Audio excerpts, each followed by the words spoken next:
Martin the Martian Fitzwater, the current 4th place at Mr. Olympia and Prague Pro champion, and one of the youngest stars in open bodybuilding. At one point, I was doing about 10,000 calories a day. Like, I was growing, but it was a struggle, bro. Like, if I missed one day like that, I'd lose like 10 pounds more. Depending on what exercise, we'll pick somewhere between like 3 and 7 reps. You do that, and then you rest for that many seconds, go again. I've gone up to like 8 and 10 I use, and because of my super fast metabolism, all I really see is that I have to eat more food. It more comes down to the person and like what's effective. The easiest way to attack something is just get your blood work done, and then know that like one that's common that a lot of people don't know is you can use cartering to fix your lipids. I've really implemented a lot of tempo, so just like really slowing down the negative, especially on my legs. It's one about finding what your body can handle, and if you're a hyper tolerator or not a hyper tolerator, which is something I know you kind of know something about, but it's like how much drugs can you take without getting side effects, right? That's also important. But at the end of the day, it's like, no, most of these guys aren't taking 3-4 grams. It's just they've been doing this for 10 or 15 years. And then probably quality of gear too. I have more money now, so I'm willing to spend more on the highest quality. As you know, using Transcend stuff versus using underground stuff. Just like less pit, probably cleaner and better, feel healthier. But as far as like gear goes, almost every one of my off seasons where I've put on a ton of size has been a 750. Before starting this podcast, I just wanted to say that ideating steroids for a full show is not widely accepted because it discounts the real work, which is the backbone of this sport. And unfortunately spreads that an unsafe chemical solution is all you need for results. Both of these are antithetical to society's understanding of the sport. And while there will always be some that claim that PEDs are all you need, I would like to deliver an honest message of what is required for achieving top performance, as well as the dangers associated with this route. I received this comment from a user named Nightscarens. But just as a rock climber, the athletes undergoing this path in the sport are willing to put their life on the line for their passion. Just the danger between the two sports is different. Luckily, we do have safety nets in the sport, such as organ imaging and regular blood work. But that doesn't change the high risk one must accept in taking on this competitive lifestyle. How are you doing, dog? The man with the 23-inch arms. Not that. Not yet. Not yet. Not yet? What are they right now? I think they measured about like 21 and a half. What? Really? Yeah. Yeah. That shit looks 23 for sure. I wish they were bigger. Were you the one that won? I think so. Yeah, I mean, that makes all the sense in the fucking world. They didn't, but they didn't go find the people I told them to. Wait, hold on. Give me 1 second. I'm trying to, it's a little bit hard to hear. Either. Okay, I think I can hear you. What'd you say? Is it like echoey from me? No, it's just like kind of soft. Oh, okay. I said they didn't go find the dudes I told them to, though, because like a few of those guys have bigger arms than me. I know they do. But Which dudes? like Chef Rush, I think he probably has bigger arms than me. That guy is fucking massive. His arms are humongous. And then Sergio, his arms are bigger than mine, I think. Really? Yeah, they're close, but I bet his are bigger. How tall are those guys? Looks good. Things been going for you, bro. Not bad. Pretty good. Did you keep on getting sick at the Arnold, or did you get sick like everybody else? Dude, so here's the thing. I say this on my podcast all the time. I haven't gotten sick in like 4 or 5 years. And I think that's part of it is I get like glutathione from Transcend because they just send it to me. Because, I'm like an athlete for them. So I get it for free, which is nice. So I get unlimited glutathione, and I'll inject like, back when I was working with Neil Yoda Hill, he would tell me to go get 5-gram glutathione IVs once a month. But since I have this, I literally inject the same amount of dosing, but just in like various injections. So like I do that, and then NAD plus, and then obviously just being on top of my nutrition and antioxidants and sleep, and I just never get sick. And then hear this, bro. I come back after the Arnold. Everyone seems sick, right? Like fucking Patty is texting me, telling me he's fucked right now. He even feels like worse today. And then Lexi got really sick too. She ended up getting like a pretty bad fever, right? So I'm like, damn, like I feel bad for these guys. And obviously I care about my partner. So I want to take care of her. So she came back from this trip with Ghost from a photo shoot. She was like having a pretty bad fever for days. She was when she was here, she was like bedridden, having like the hot, like feeling hot and then suddenly having chills out of nowhere. So I'm like, I never get sick, so I'll take care of her. So I took care of her for like 3 days straight. And bro, right on the last day afterwards, I started feeling something in my throat. And I'm like, there's no way, man. There's no way. It's been like 4 years. Wow. Fast forward, I literally had like a fever for like the last 2 days and it completely broke my streak. And I'm so upset right now. Damn, dude. I'm so upset. I kept from getting sick out there, but luckily, I Yeah. don't know how. It's because you're a fucking animal, bro. It's like, it's almost inevitable though. You shake like all those people's hands, bro. Their hands are so dirty and shit. You should be like putting a fucking like a hand sanitizer thing before they come see you, like Yeah. fucking dirty asses. Not that you guys are dirty, but some of you guys don't fucking wash your hands after pissing. That's for sure. Oh yeah, no, it's like it's not even like people are dirty. It's just like how much shit you touch at the Arnold. Yeah, everything. It's like, pick this up off the table and then set it down, and then 9,000 other people have done. Like, who knows? Or some kid touches it like after he wiped his boogers, and then like it's just inevitable, And it's like you shake 1,000 people's hands over the weekend and take pictures and stuff. Like, it's hard not to get sick. Yeah, for real. It really is. But, I always thought that us bodybuilders would be more susceptible to getting sick and having like lower immune systems just because of like, all the PEDs and everything. But sometimes really, I find out we're the opposite. I think as long as you're not like running red line, you're honestly like you're putting your immune system at a better place than a immunocompromised place, So Yeah, for sure. Also, she's still got the sickness, so she's been having a fever for like 5-6 days now straight. And Patty feels worse now, and he was sick since before the expo. So Patty's just been sick for a straight like week and a half or something, right? I feel fucking amazing right now. So it's only been 2 days and it's gone. Oh, if you're back, who's your back? Yeah. I'm so happy. Knock on wood. But I mean, I know, bro. Whatever stuff that bodybuilding has like taught me in the last few years, from like the antioxidants, the glutathione, the proper nutrition. If you're actually eating fruits and some greens and stuff. I know some bodybuilders don't, but like I'm mad about it. I won't lie. Yeah. What are you normally eating? I mean, I'm such a high food guy because my metabolism is so crazy that like until at the end, I'm not really putting a bunch of vegetables in because it just takes up so much space. Oh yeah, dude, there's no chance. No, I love fruit, so I try to still keep that in like all the way through. But yeah, vegetables get like pretty scarce in the off season, especially. And then, like I said, as I get closer to show, obviously they come up a little bit. But I'm still I like my meals to be as small as I can get them. So I'm not eating big ass salads or anything like that. Like, yeah, people can judge me all they want, but it's true. Literally, the only vegetable I eat is spinach, straight, just green leaves out of the bag. At least it's like one that actually has some nutrients in it. So you're at least above the curve. Bro, I will literally forget about it. And at the end of the day, right before I go to bed, like at my last meal, I'll be like, shit, I forgot my spinach. So I'll go in the fridge, grab the bag and just straight Popeye. Yeah. I love it. Bro, hey, well, it works, right? Popeye was literally the reason why I wanted to eat vegetables when I was a kid. It was literally the sole reason, bro. I'm a huge cartoon guy, so I love that. Like, dude, I heard that your favorite movie was Hercules, right?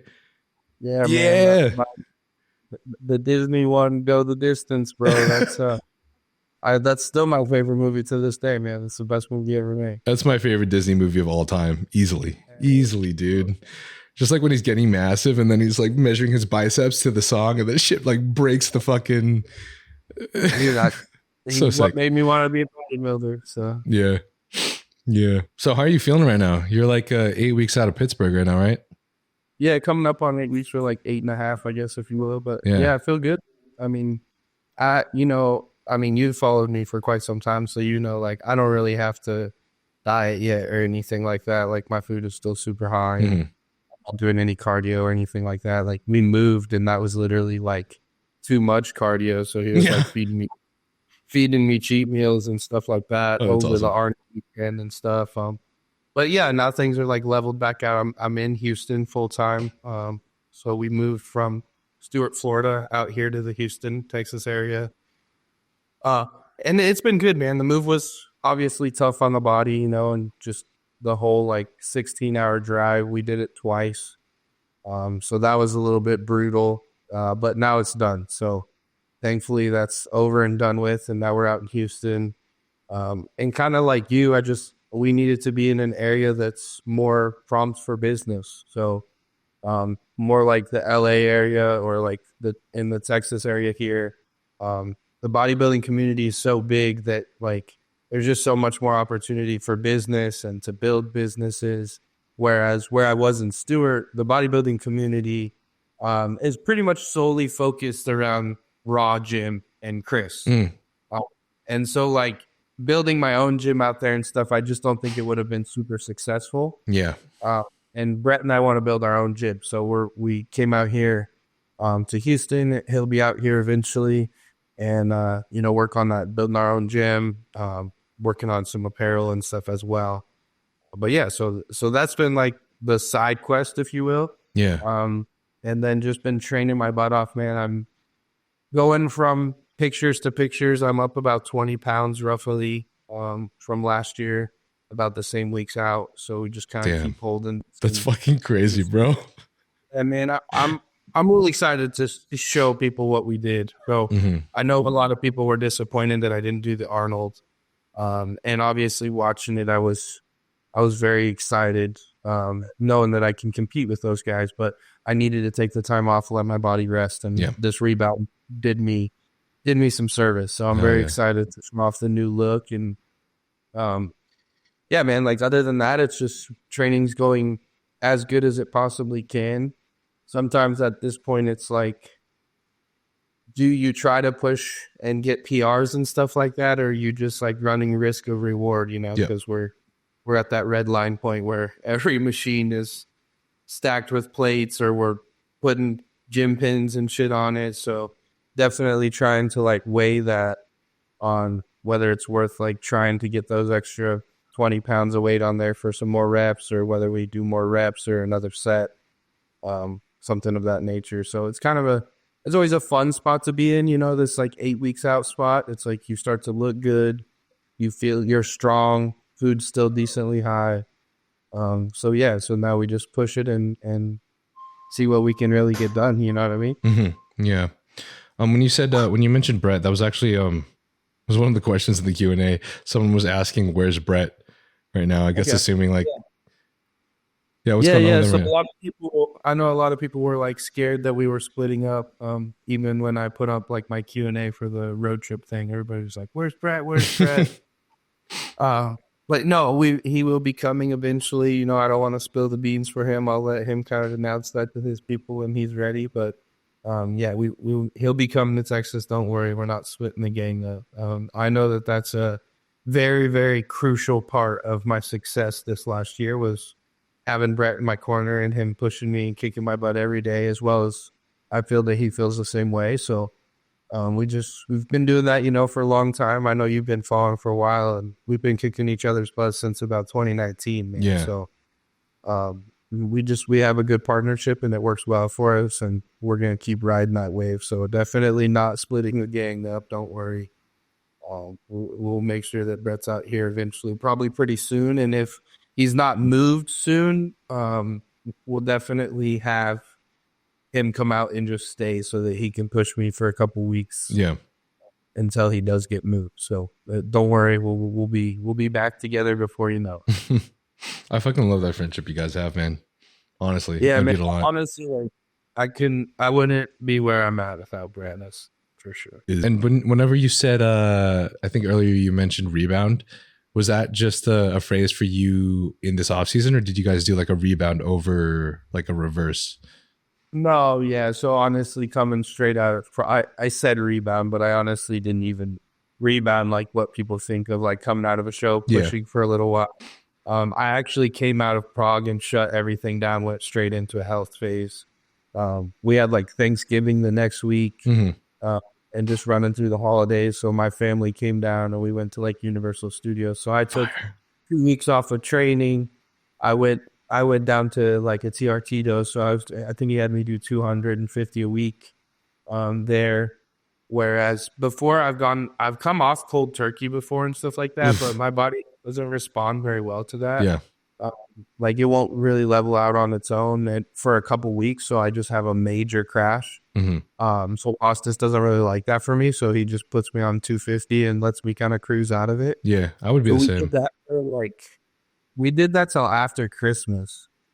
And then around January 1 is when we started pushing my body up and really like trying to really grow. So that was, I mean, it's been really successful. Like I said, I tapped kind of the biggest I've ever been, but I was in the best body composition I've ever been in by far. So coming down now, I really haven't lost a ton of weight. I'm still holding around that 261, 262 area, but body's just kind of recomping weekly right now. Excuse me. Just recomping right now and growing. But yeah, so it didn't really, like I said, long breaks, probably like around 8 weeks or something coming out of Prague. Took that break and then kicked things off in January. Had a short push here, and then I'll just kind of trickle into prep here. We got my blood work done at like 14 weeks out or something like that, and everything was perfect. So just like good to go, run it and gun it. And now it's fucking awesome, dude. Yeah. I would I don't really understand how some guys are able to do that, come off completely. I feel like my dick would be really sad.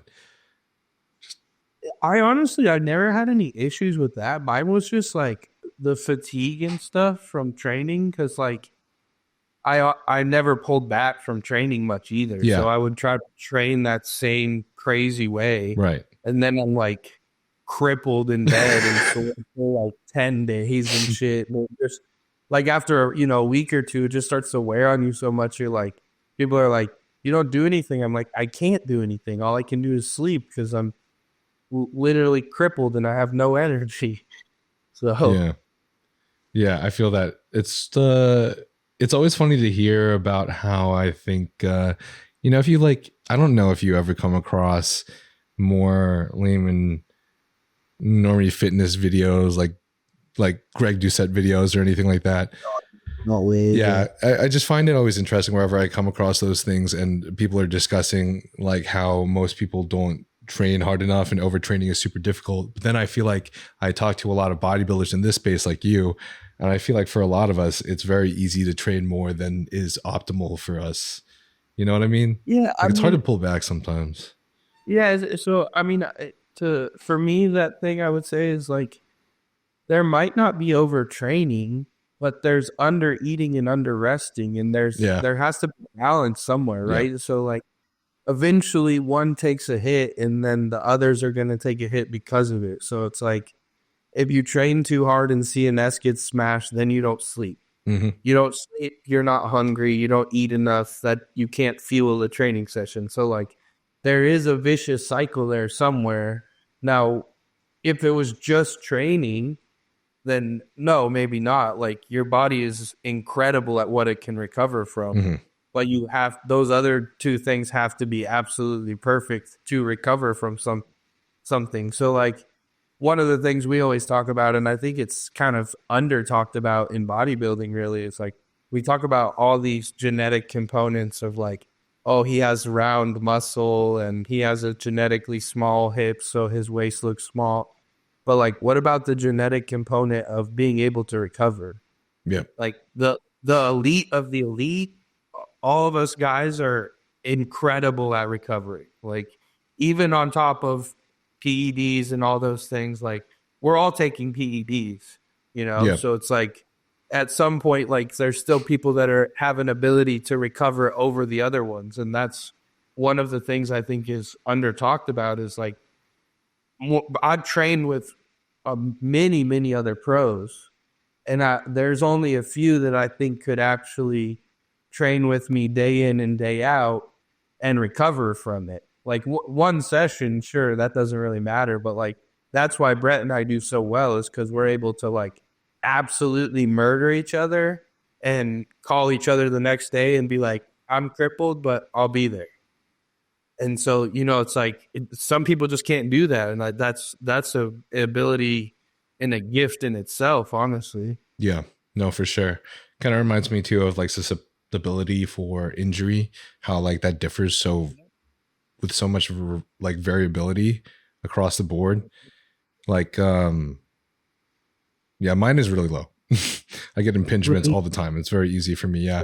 But it seems to make sense because now that I finally understand genetics to a better degree, and I've like gone in and done the work to ask my family about what's going on in theirs, get my genetics done or my genetic testing done, and also just pay attention, I guess, to my parents. I'm like, damn, bro, like, why does my dad have shoulder impingements and he like barely has ever like lifted a weight in his entire life? Like, where the fuck does that come from? Yeah. How do you feel like you are with like injury susceptibility? I mean, I've done some crazy shit, man, and got out alive. So I feel like I'm at least decent there. As I've gotten older, I've definitely gotten a few more D's. But you know, I mean, I did like 200-pound dumbbells with Branch, and like I made it through an entire year of training with Branch Warren. So yeah, that's crazy. And that alone is a feat in itself. But well, I mean, I've had some dings like in my quads and stuff, especially with the numbers that Brett and I've moved, like on the hack spot or something. I dinged things a few times and stuff. But for the most part, man, I'm pretty resilient and as far as that goes. And for me, it's more as long as I'm getting tissue work and keeping the tissue open and healthy, I don't have much risk of injury. I'm glad you said that. That's probably a big part of, I think, a lot of us that aren't quite at that high level kind of forget to pay attention to. Like me, for example, I really hardly get tissue work done. Like maybe once every like 2-3 months at like. Oh, bro. Yeah. It's pretty bad. I'll say this, man, like obviously it's expensive as all get out. So like, I mean, you being an influencer, you probably do well, so you can afford it, bro. Like you should be getting deep tissue weekly, man. Like, yeah, it'll make all the difference. Not only just in like your, like how you feel and your body awareness and things like that, but like also just your ability to grow, man. So much tissue you don't realize is like getting suffocated out from it being so tight or something else being bound to it.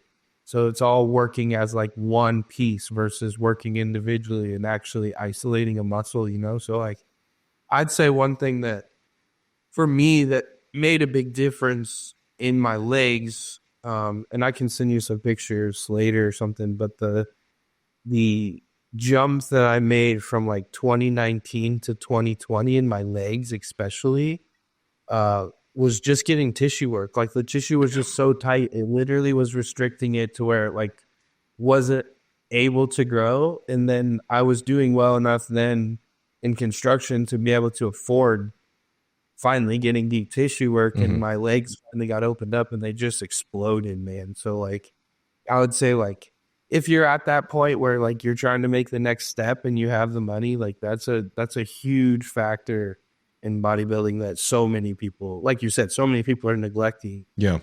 You hear, you know, Ronnie got it twice a week. Jay got it twice a week. Branch was every single week, deep tissue. Phil every single week. Like at the top of the top, man, you have to, especially the bigger you get, like shit, bro. I can sleep on my side wrong and like impinge my nerve in my shoulder. You know, no, for real. So, yeah. Like it's a constant battle. So like the bigger you get, the more you just like absolutely need it. But like at your level, bro, it will open things up and give you so much more detail and stuff. Oh yeah. Okay, cool. I'm glad you really mentioned that too. Cause I don't know, I'm sure there's other people like me, hopefully, but I fucking need reminders. Sure. Do you and Brett ever, do you guys do many intensifiers or any like, yeah. Yeah. So I would say 95% of Brett and I's training is based off of a lot of, or I would maybe 80 But a lot of it is based off of John Meadows' style stuff a little bit, you know, with our spice and our pizzazz thrown in there, if you will. But so a lot of times things that we're doing is we're doing a top set for sure. Maybe 2 top sets depending on where we're at there. And then we're almost always doing an intensifier. Maybe those last like 2 weeks before a show, we'll pull the intensifier just to make sure we're not beating our central nervous system to death. Yeah. Now, that being said, the intensifier can be all sorts of different things. So Brett and I are a little bit crazy in that, like, in the off season especially, we might pull the intensifiers because of how taxing the other sets are and like catching your breath and things like that. But if we have the cardiovascular ability, then we pretty much do an intensifier on every exercise. So that being 5 to 8 exercises, and we'll do 1 on every exercise pretty much. So we like to switch it up. We'll do drop sets. We'll do rest pause. We do something called a stretch pause, which is essentially a rest pause, but in the rest portion, you're stretching the muscle as much as you can. Fuck. Yeah, we'll do cluster sets. So that depending on what exercise, we'll pick somewhere between like 3 and 7 reps. You do that, and then you rest for that many seconds, go again. But yeah, just kind of, I mean, anything wild you can think of, we've probably done, tried it. But yeah, that's kind of the fun of it, you know. So that's what we'll do, and then move on to the next thing. Those are so much fucking fun, dude. Like, I know there's a lot of like information, or there's a lot of there's like a little bit of an extra influx these days regarding the more, I think, studied forms of training, and also just progressive overload in general, such as like, you know, RP, Dr. Mike. And obviously these have its merits, and I think are extremely valuable to follow. But I think, I mean, like, if we really look at like who the people are being studied, like, I feel like we could basically say that this is good for basic training for people at a very basic level of bodybuilding, or maybe even like intermediate, you know. But I mean, when it comes to like, I feel like this level where there's also like PED use, I don't know if you ever heard of like Patrick Tuor talking about his intensifiers and things, but I feel like there is some kind of merit to what he says when he's talking about how like some people, like some bodybuilders, they get so advanced that it's just so difficult to progress to progressive overload at a certain point. So difficult. And almost by focusing on the myofibrillar training in doing his intensifiers, his rest pause sets, whatever, there seems to be, at least from what he's seen, still some kind of growth in size with his athletes. So I don't know. It just sounds so cool because there's no research on it. But even just at a less deep level than Patrick, because I know he's actually like essentially done his own studies. But like you said, I mean, like, none of these studies that are coming from universities and stuff generally are on guys with a bunch of PEDs that their ability to recover is much better, usually have more red blood cells than any regular person does. Like, all these things matter, right? But then on top of it is like, you also, like you said, is just like finding things to progress on that like make it fun. And then that's really where the ability to grow comes. I don't even think it necessarily matters like, oh, you need to do more intensifiers. Like, maybe you need to do more leg extensions before so that you're more pre-exhausted is all. But like, just find things to make it hard. Like, as long as your training is really hard, like, you'll advance in some way, shape, or form. Right. You know? Yeah. It's like, put more exercises at the end. If 6 exercises was easy, do 7. Yeah. Which I guess still is overloading in its own way. Yeah. Like, there's some way to do more. And if that's the case, then you can add a little more and probably going to advance from it. Mm-hmm. Dude, Tristan Lee and I tried to do that stretch pause set with like hamstrings, and we just stayed in the hamstring position, bro. I couldn't even do a second rep. It like completely changed the rest pause. Oh yeah. Like, It wrecks you. It's definitely like a whole different thing. Like people don't understand that, like how much the taxing nervous system, or how taxing it is on the nervous system to.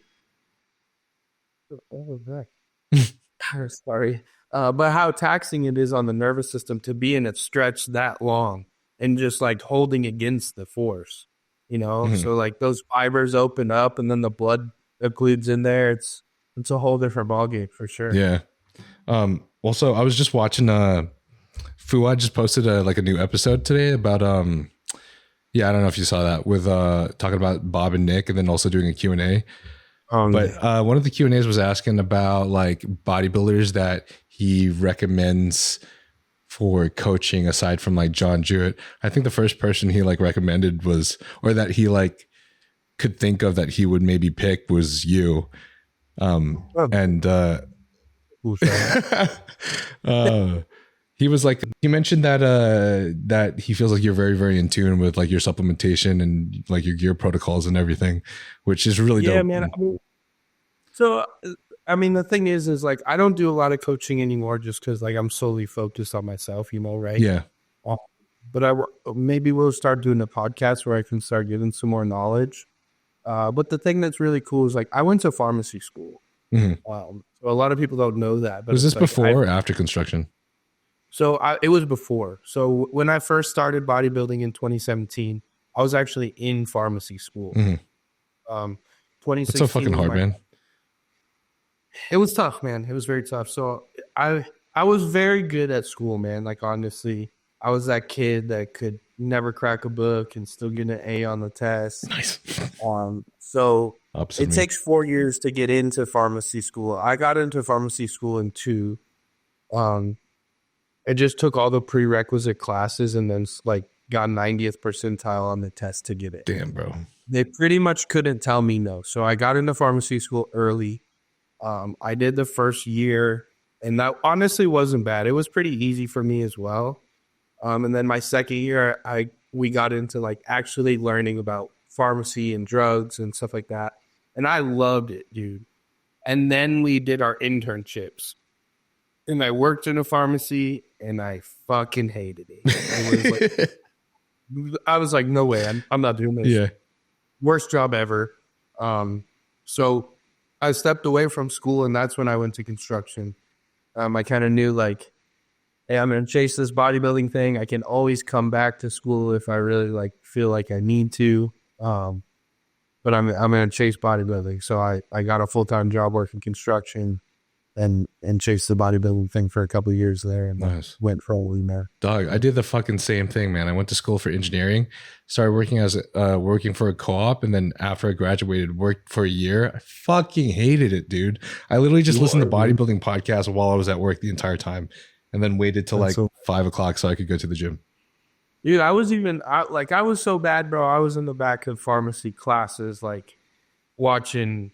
I'm on my laptop watching like Flex Wheeler and Chris Comier work out and shit. Like, and they're like, I was so good at school, bro. Like, they would call on me even though I'm watching a bodybuilding video, and I'd be like, yeah, it's this, and this, and then just like go back to my computer. Damn, bro. And like, so they never messed with me or anything, bro. They just like let me do my thing. Like, school was easy for me.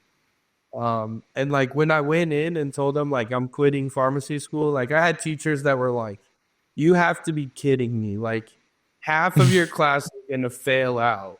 You're one of the kids that's like, this is easy for, and you're just like, I'm done. And I was like, yeah, I don't like it. Like, I'm not going to enjoy it. I'm going to stare at the clock every day and like wish it's 5 o'clock. And like, I'd rather go do something I love. So I went and did bodybuilding, you know? Wait, so what was construction for? Was that just like was the purpose, your intent in construction, just to make money in the meantime while you're doing bodybuilding? Yeah, pretty much, man. It was like make really good money. I honestly, like, I loved what I did, bro. So I essentially kind of ran my own business at the point at the end. So I started out working for a 74-year-old man. And he was just kind of at the point where like a lot of the physical side he wasn't willing to do anymore, you know? He was like a genius and knew how to do everything really well.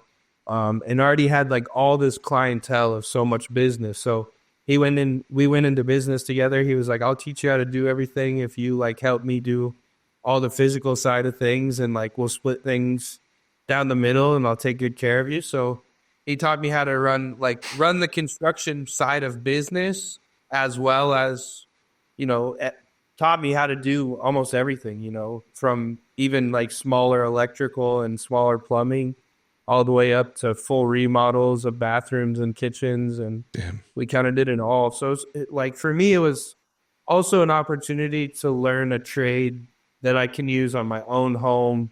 Yeah. And things like that down the line, you know what I mean? So like I've always kind of thought about, I wanted to get into real estate eventually as I, start to build my bodybuilding money up and stuff. Oh, damn. Fuck yeah. So then I could just, I can buy like houses that have been foreclosed on and stuff like that and fix them up myself and do that as well, So it's kind of an opportunity for me to, just learn a skill. Something I always appreciated too. Like I really, my dad's a blue collar, worked in the oil field my whole life. So I knew like, working with my hands and working hard, I can make good money, and that'll support bodybuilding and then hopefully make it happen. Right. Did you ever like get out of just the physical part of it? Was that what you were saying, where you almost started like?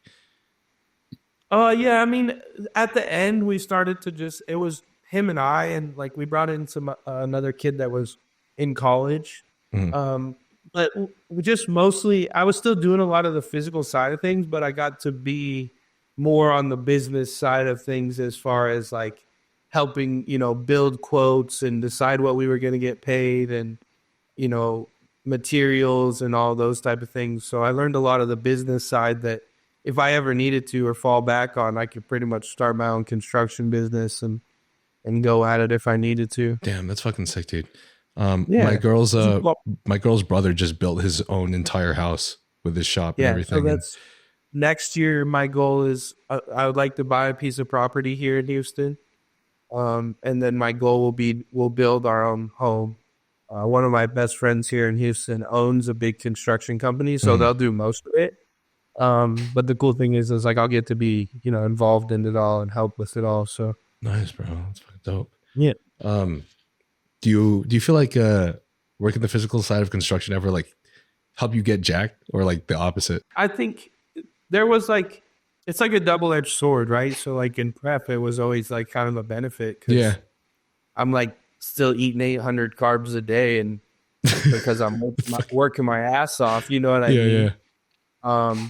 But there was definitely a point, probably when I got around 220-ish, that I felt like there was kind of a diminish of return. It was like I worked so hard all day that the amount of calories I had to eat just to recover from that, to then like actually be able to make my weight go up, was very difficult. Like at one point I was doing about 10,000 calories a day, and like I was moving, like I was growing, but it was a struggle, bro. Like, and if I missed one day like that, I'd lose like 10 pounds at work. That's crazy, like, bro. How the fuck did you even fit in that food in the day while you were doing construction? I had a really cool boss, man. That was the coolest thing. Is like by the end, especially because I was like pretty much a boss too. Just like, yo, we're going to take a 20-minute break and I'm going to eat this meal and it's going to suck, but I'm going to do it real quick. Yeah. So like, I'd be like, we need this and this and this from the hardware store. How about you guys go get that real quick, and I'll eat this meal while you guys like go get it, and stuff. But made it work. And like I said, my boss or my partner was really cool, like understanding about that side of things, like that this was the main goal. What did you eat? Like, were you ever able to like, did you ever have to like eat some shitty food at all, or like eat like or drink like cyclic dextrin or anything? So there was a lot of days I did a lot of meals of like, that was when MRE first came out from Redcon. Oh yeah. So I did a lot of those. And then I definitely did like isolate cluster dextrin meals. Okay, fire. But most of the time I at least ate as much whole food as I could. So I would do like, chicken and rice meal and get as much of it down as I could, and then do like orange juice to get the extra carbs in, things like that. And then I I would get up super early so that I could try to eat at home a couple times before I went to work to try to just ease that stress of like how many meals I had to get in at work. And then we took an hour lunch break. And like in off season, the owner of the company would buy lunch every day for us. So like we would just go somewhere and he would buy us lunch. So that was always nice. It's like an extra little free meal. Nice. That's fucking sick. Yeah, which at that point, like when I worked construction, I needed it like to grow, you know? So it's like that was a perk of it, I guess, if you will. And then we were usually done by like 5 o'clock at night. So I'd have to get like about 3 in at work, like while we were actually working. And then I'd be able to finish my meals off the end of the day, you know? That's fucking savage, man. I still can't believe how much food you eat.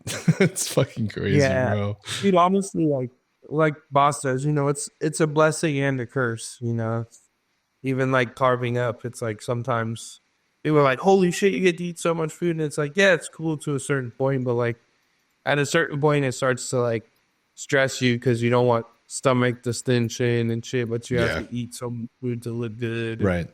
It's cool and it's not, but also like I understand the other side of things. Like I would rather be the guy that hates eating than the guy that hates cutting. You know, I love prepping. That part's easy for me. So. Yeah. I mean, knowing you got to eat like a gram of carbs, how do you like keep from your stomach getting distended? I like hardly eat that much, and I still feel like sometimes I have that problem. Yeah, I mean, a big part of it's spreading it out. You know, so like I do 7 meals, and then you really got to find what foods work good for you, you know.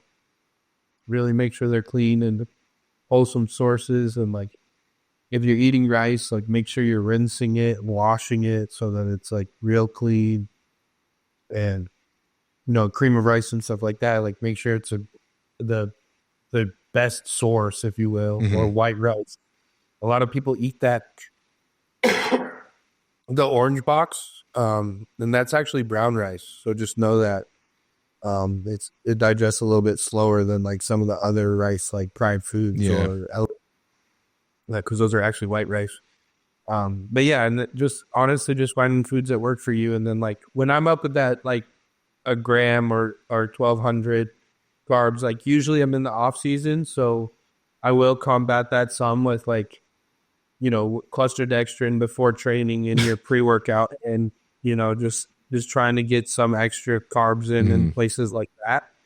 And then I'm a big candy guy, so if I have to, like, you know, we'll get some extra carbs in there. But like for the most part, man, it's just rice, cream of rice, you know, and then just supplementation, if you will. But yeah, it's a full-time job, bro. You just have to for real.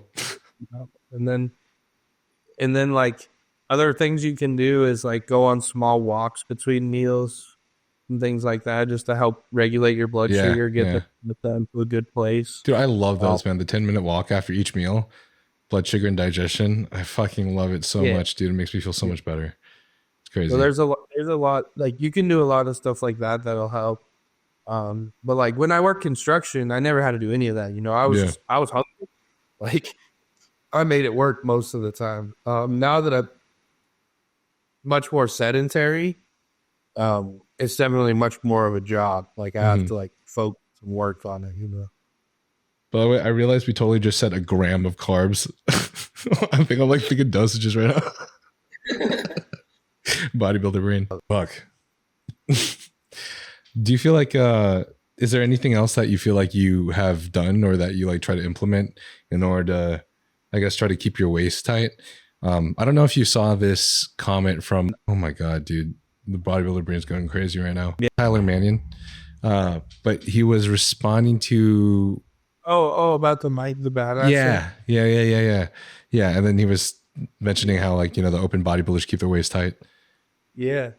I mean, I think a big part of it, man, is just that a lot of us are focusing on it now. Yeah. You know, like, I'll be honest, like, most people just don't understand or know the, like, history of the sport to know that, like, back when Ronnie was competing, like, the judges just didn't knock you if you had a belly. Like, that wasn't something that they were, like, mad about or, like, made a made a fuss about, or like in transition, if you let your stomach out, they weren't like coming backstage and being like, hey, you got to keep your waist in. Like that wasn't the culture then, right? Yeah. It was more about like, let's see how big and freaky you guys can get. That's really the like, I mean, if you want to be honest, that was the narrative, is like the judges were pushing, if you want to win, you need to beat Ronnie. And to beat Ronnie, you have to be like something absolutely incredibly wild. Like we've never seen anything like it. So good luck. Kind of type of thing, you know? Yeah. Because of that, like, I think bodybuilding got this bad rap of like bad waist and this and that. And then people attacked Phil. But Phil never really had a bad waist until the end, when he had some trouble with a hernia and some actual abdominal wall troubles. That came down to more of a surgery thing than it ever was like his waist being blown out, right? But yeah, no, I mean, I think all of us are much more conscious of it. We're all making an effort for it. And then I do think like bodybuilding knowledge has come a long ways, especially in the form of food.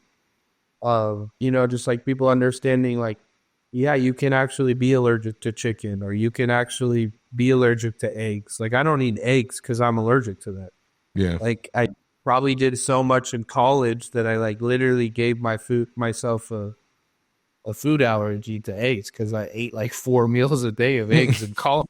Like, so Yeah. like, but yeah, so it's like, I think a lot of that comes into play too. You know, it's like if you're eating a food that doesn't actually sit well, or you're allergic to, like you're going to be bloated and stuff. And back then they were just like, power through. Oh, well, it's probably just because you're eating a pound of chicken. You know, like that's the other thing too, that I think bodybuilding has changed a lot.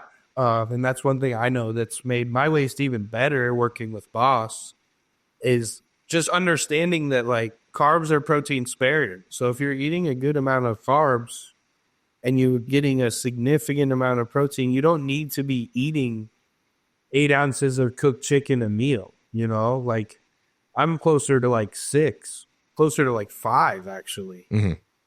And I'm 260 pounds right now. So like, it goes to show you like you don't need as much protein as we thought. So like, I mean, I've done this too, bro. Is like in my early bodybuilding career, still this was kind of just catching on. But like my early bodybuilding days, I was doing 8 ounces of cooked chicken a meal, 10 ounces of cooked chicken a meal. And now it's like way pulled back, you know? Mm-hmm. And I think that's one thing too that's also drastically different. How many it's meals like a day? 7. 7. Yeah, that would be, dude, that's fucking crazy. Yeah. 8 to 10 ounces, 7 times. Yeah. So yeah, like at certain points where there was like, I mean, obviously like a couple of those are shakes, but like at certain points I was eating like 60 ounces of cooked meat a day. Yeah. That's you nuts. know, and it's just like, how are you not going to fuck up your waist like that? Mm-hmm.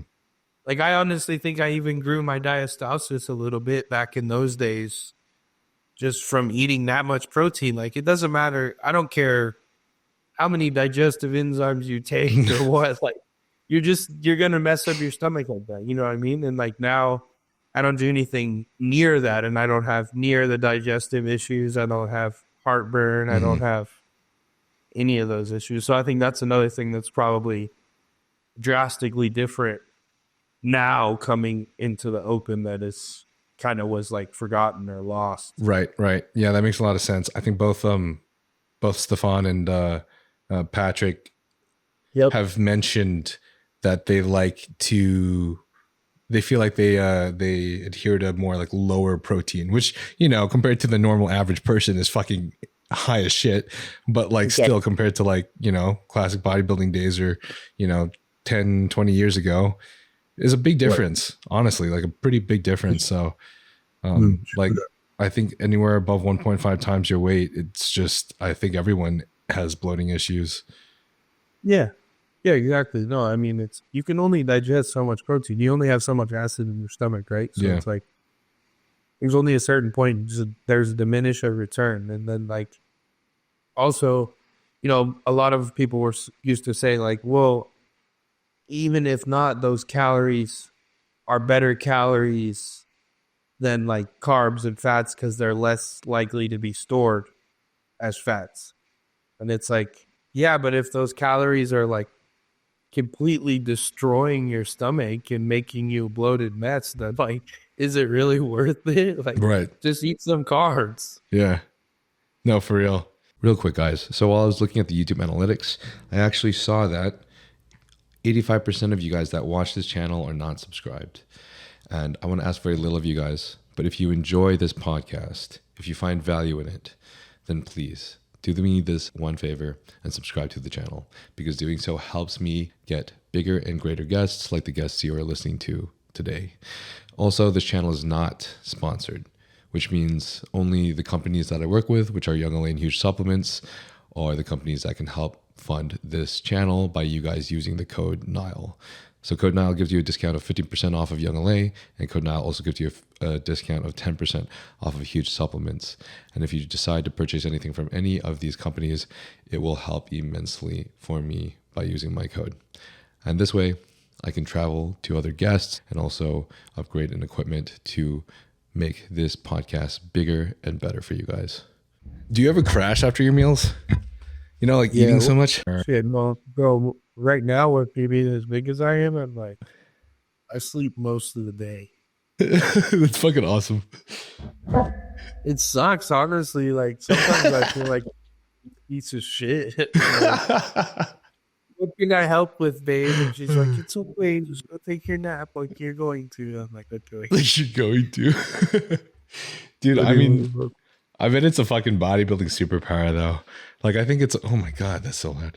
I think it's like I think it's also like genetic, you know, whether or not you tend to lean more parasympathetic or sympathetic. Yeah. Yeah, I mean, like, it's weird, bro, because, like, before bodybuilding and stuff, like, I'm, like, go 24/7. And when I get, like, start to get lean and I get, like, that, like, 5 weeks out from prep, I'm, like, nonstop, never sleep. But when I'm big, Same. I'm, like, the complete opposite. I'm, like, Right? a piece of garbage, bro. It's so fucking weird, man. I know you're different because like you have so much food that you got to eat. But like for me, man, I like love the off season because I'm like Fuwan. I'll just eat anything. I could eat anything even though I can't, but I love food, bro. I'm literally like my girl Alexis wakes me up and is like, babe, you need to get up so you can eat. And I'm like, leave me alone. I'm literally like a grizzly bear in the off season, bro. I'm like, in hibernation. Like, don't wake me up. Just, like, I'm fat and happy. Just leave me alone. It's probably why you're so fucking jacked, bro. I mean, it definitely helps that I can sleep. And getting a CPAP was like the best thing I ever did for myself. So if you're huge and you snore, dude, yeah, they'll get one. It'll change your life. Oh, that's a sign I'm a skinny bitch then. I fucking got myself tested for sleep apnea, and I only wake up 4 out of like the 5 times required to be qualified for a CPAP. Oh shit. I woke up like, I think it was like 60 times in an hour. Damn. Shit. Yeah, mine was pretty bad. Like it wasn't like I've heard way worse. Like there's people that are like 200 times. Yeah, I've heard that too. But like mine's like, that's at least once a minute. So like that's pretty bad. Bro, yeah. Like on average, it was like 5 to 10 seconds I was holding my breath. Damn. So like, so like decently long. That's like as long as I can fucking do a vacuum, I feel like. Yeah, and then like some of the times, like I had like moments of like up to 30 seconds. Damn. So like 2 or 3 times an hour, I would hold my breath that long, and then like, and like I didn't go out. You know, like I had no idea. But I was like, so it definitely like, now like I can't go 10 minutes of sleeping without Alexis being like, put your machine on. Because like I don't snore anything with it on, but I'm like with it on. No. So my girl fucking hates me for that shit, dude. It's literally like, put your machine on there. I'm like, I'll be like sleeping and I'll just feel myself being elbowed at the middle of the night. I'm sorry, girl. Oh shit, that's funny. You're being too. I'm not purposely snoring. No, I'm sorry. Yeah. Fuck, man, that's fucking tough though. I can't even like imagine 30 seconds. I don't even know if I can hold my breath underwater that long. Dude, Shit. I can when I'm awake. So clearly it's not good. Yeah. How have you? Yeah, like definitely, like I said, it changed my life for sure. Because before I was like, damn, I don't know if I can be this big for like very long. Like this sucks. Yeah. It felt like I never slept, dude. Like I fell asleep in traffic twice when it was like really bad before, like right before I got my CPAP. Yeah. I was like in Dallas, like busy ass traffic, and just fucking fall asleep at the wheel, dude. Fuck. At a red light. People are like honking at me and shit. I was like, oh fuck, I was driving. Like, so I was like, yeah, I better go get a test. And then I test, and they're like, oh, you definitely need one. Wow. How do you feel now since you've gotten it? And how long ago did you get it? Yeah, I've had it like almost 2 years now, bro. Okay, yeah. It's like, I like literally can't sleep without it, hardly, honestly. Like I take it with me on trips and everything. And like I said, if I forget to put it on, like I'll wake up in like 45 minutes and like have to put it back on because I can't see. Wow. Is that shit like loud for No, it's not bad at all, bro. No. Like, I mean, you can, especially now, the new ones, like, you can't even hear them, bro. Like, they don't even make the noise. Mine's older, like, because I want it back then. So it makes a little bit of noise, but even then, it's not like if you have a fan in your room, the fan's way louder than your CPAP. Okay. Cool. I'm preparing just in case. Well, eventually you will need one, right? Like there will come a time. I don't care who you are. Like as a bodybuilder, like you're gonna get big enough. Eventually, you're gonna need it. I appreciate your faith in me, bro. Yeah, I know Thanks a lot. The CPAP's life is not fun, but it's the only thing that sucks about it. Honestly, is just like to cuddle is. It's like you can't cuddle with Darth Vader. It's just like. Cuddle with Bane. Cuddle me for 10 minutes. Literally, it's like cuddle me for 10 minutes and then like, okay, go to your side of the bed and put your machine on and get away from I was born in the dark. Yeah, exactly. Such a shit accent. Oh, fuck. By the way, regarding what Fu had said about like supplements and protocols, like what are the supplements that you normally keep in your regimen?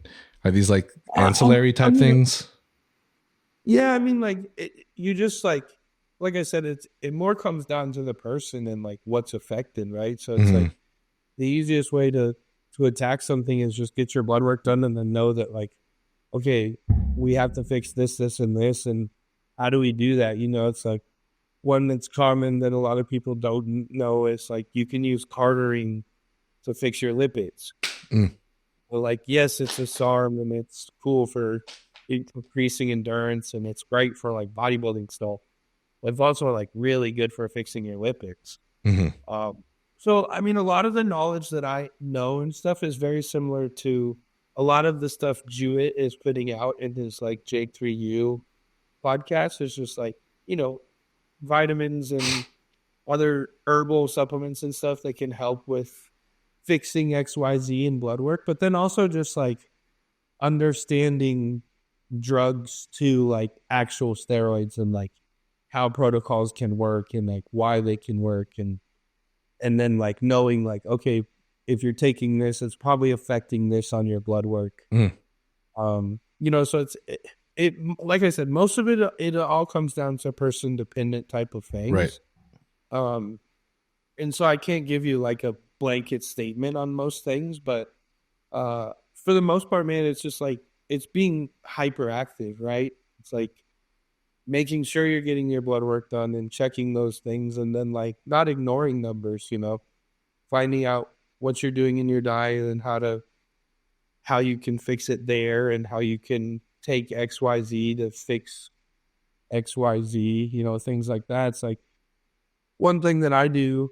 And this is one that we were just talking about at the beginning is like, the strongest antioxidant on the planet is melatonin. Yeah. I had a podcast with this guy named Dave Lee who was talking all about it. He's like obsessed with melatonin and everything. Obviously had a lot of opposers, because there's so much random controversy about melatonin, but Yeah, It is. I don't know. Like, I mean, I'll say this, man. Like, I do think as naturals, you do have to be a little bit careful because it can really mess with your hormone cycle. So especially males, it can affect your testosterone, at least from some of the studies I've read. Now, us on PEDs, I really don't think there's any downside to melatonin. So like in the past 2 years, I've taken like anywhere from 40 to 60 milligrams before bed. I haven't had bad liver enzymes ever on the blood work since. Wow.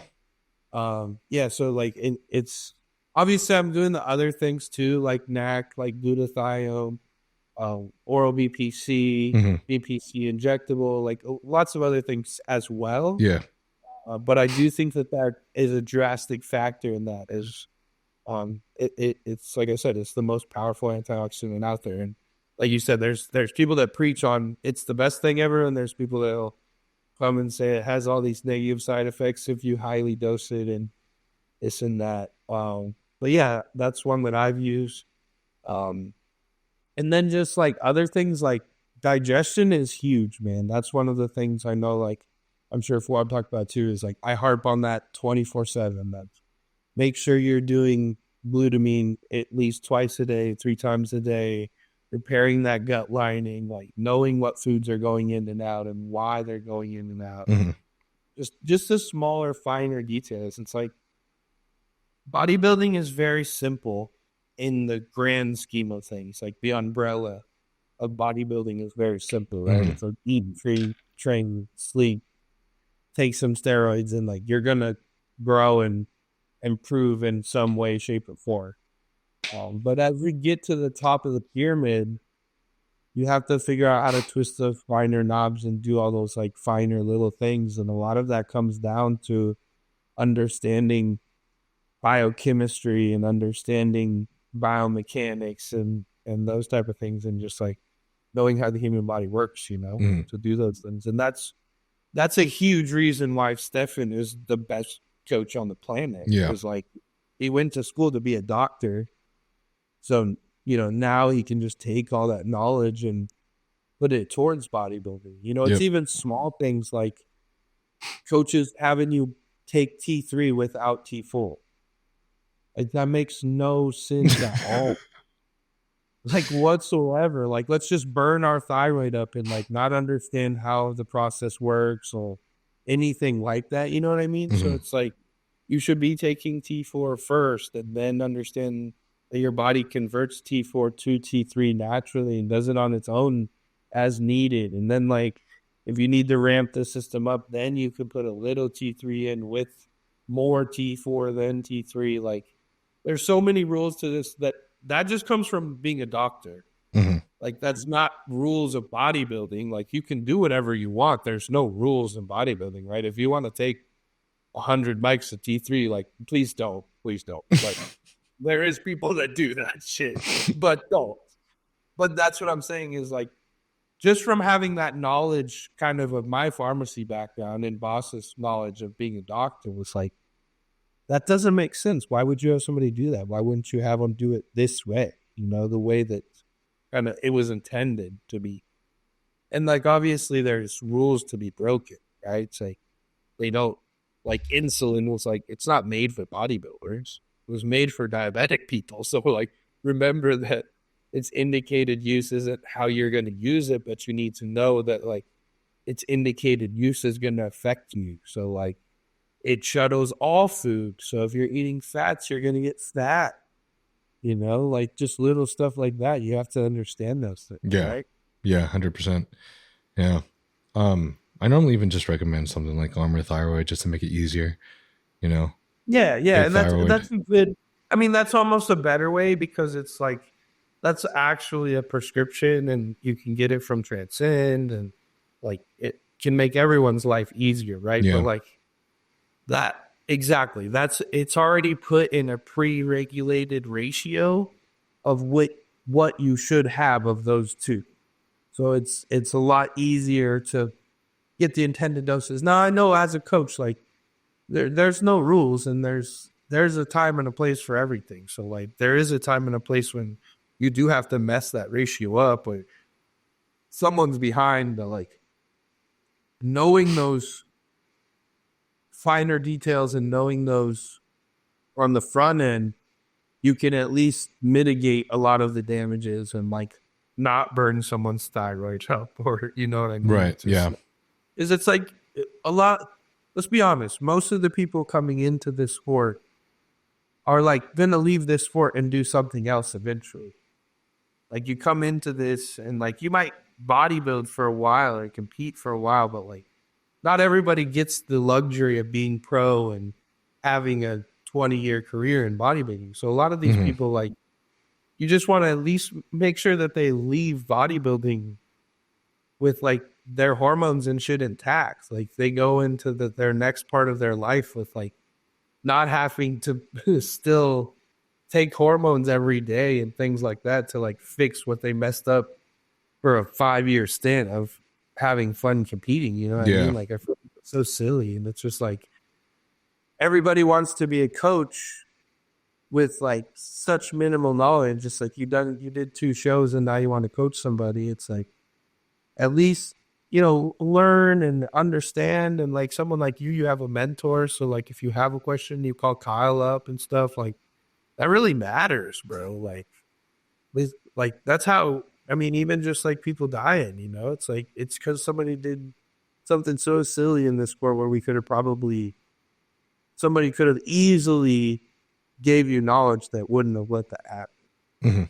Yep, for sure. I think that's what makes the sport so fun, honestly. And I think that's where I found my love for it too in creating this podcast. Is I've always been a fan of just, like, health and wellness and like biohacking and things like that. And it's so weird because it sounds contradicting to bodybuilding in a way, you know, but it's like, in order to be the best bodybuilder, you have to also be the most perfect in that sense. Yeah. Otherwise, Well, I mean, you dude, probably just die early. Yeah, man. I mean, honestly, it's kind of fascinating because, like, so much of this knowledge is so outlandish. When I was in pharmacy school, bro, like, I was full amidst in bodybuilding, you know. I'm, like, taking full blown cycles and I'm doing national shows and, like, well, like, I'm asking questions in pharmacy class, like, you know, what about growth hormone, and, like, what about growth hormone with insulin, and, bro, and, like, they don't know this stuff in a medical field. Yep. You know what I mean? Yep. So, like, so much of this is learned and, like, just handed down knowledge, if you will, and stuff. And so, like, you're right. It's like, it's really cool because it's an outlaw sport. It's like, there is no rules, and obviously you can be as crazy as you want. You know, we have people as crazy on the spectrum of, like, Boston Lloyd, rest in peace. And, you know, and then we have people that are, like, you know, most of the pro bodybuilders now in this day and age are pretty conservative. Like, we all are trying to do this for as long as we possibly can. We're not trying to blast 20 units of growth and shit like that. We all understand that, like, it just doesn't really benefit you that much. You know what I mean? So it's like, but it's cool to see. And it's cool to see also that, like, podcasts like yours and other ones that are giving out knowledge that people don't have to take 10 grams to look like it. Yeah. You know? Like, it really doesn't work that way. Right. Man. Like, I mean, I've even tried to take more in the hopes, we all do that, right? It's, I'm going to take a little more. And it's there's a diminish of return. It's like, all I did is give myself Gyno. So good job. That cost me 10 grams. Great. You know, like, fuck. So it's like, I've been through it. I've done a lot of that. And that's where some of my knowledge comes from, is, like, fixing my own blood work or having my own side effects where it wasn't worth doing this or that, you know, and then also having really knowledgeable people like, you know, Nelson and, like, my coach now, Boss, and just learning from them as much as I can too. I think a huge part of this is exactly what you said, is just, like, self-educating. Like, it's all the information is out there now for the most part. So you just have to go out and find it and listen to it, read it.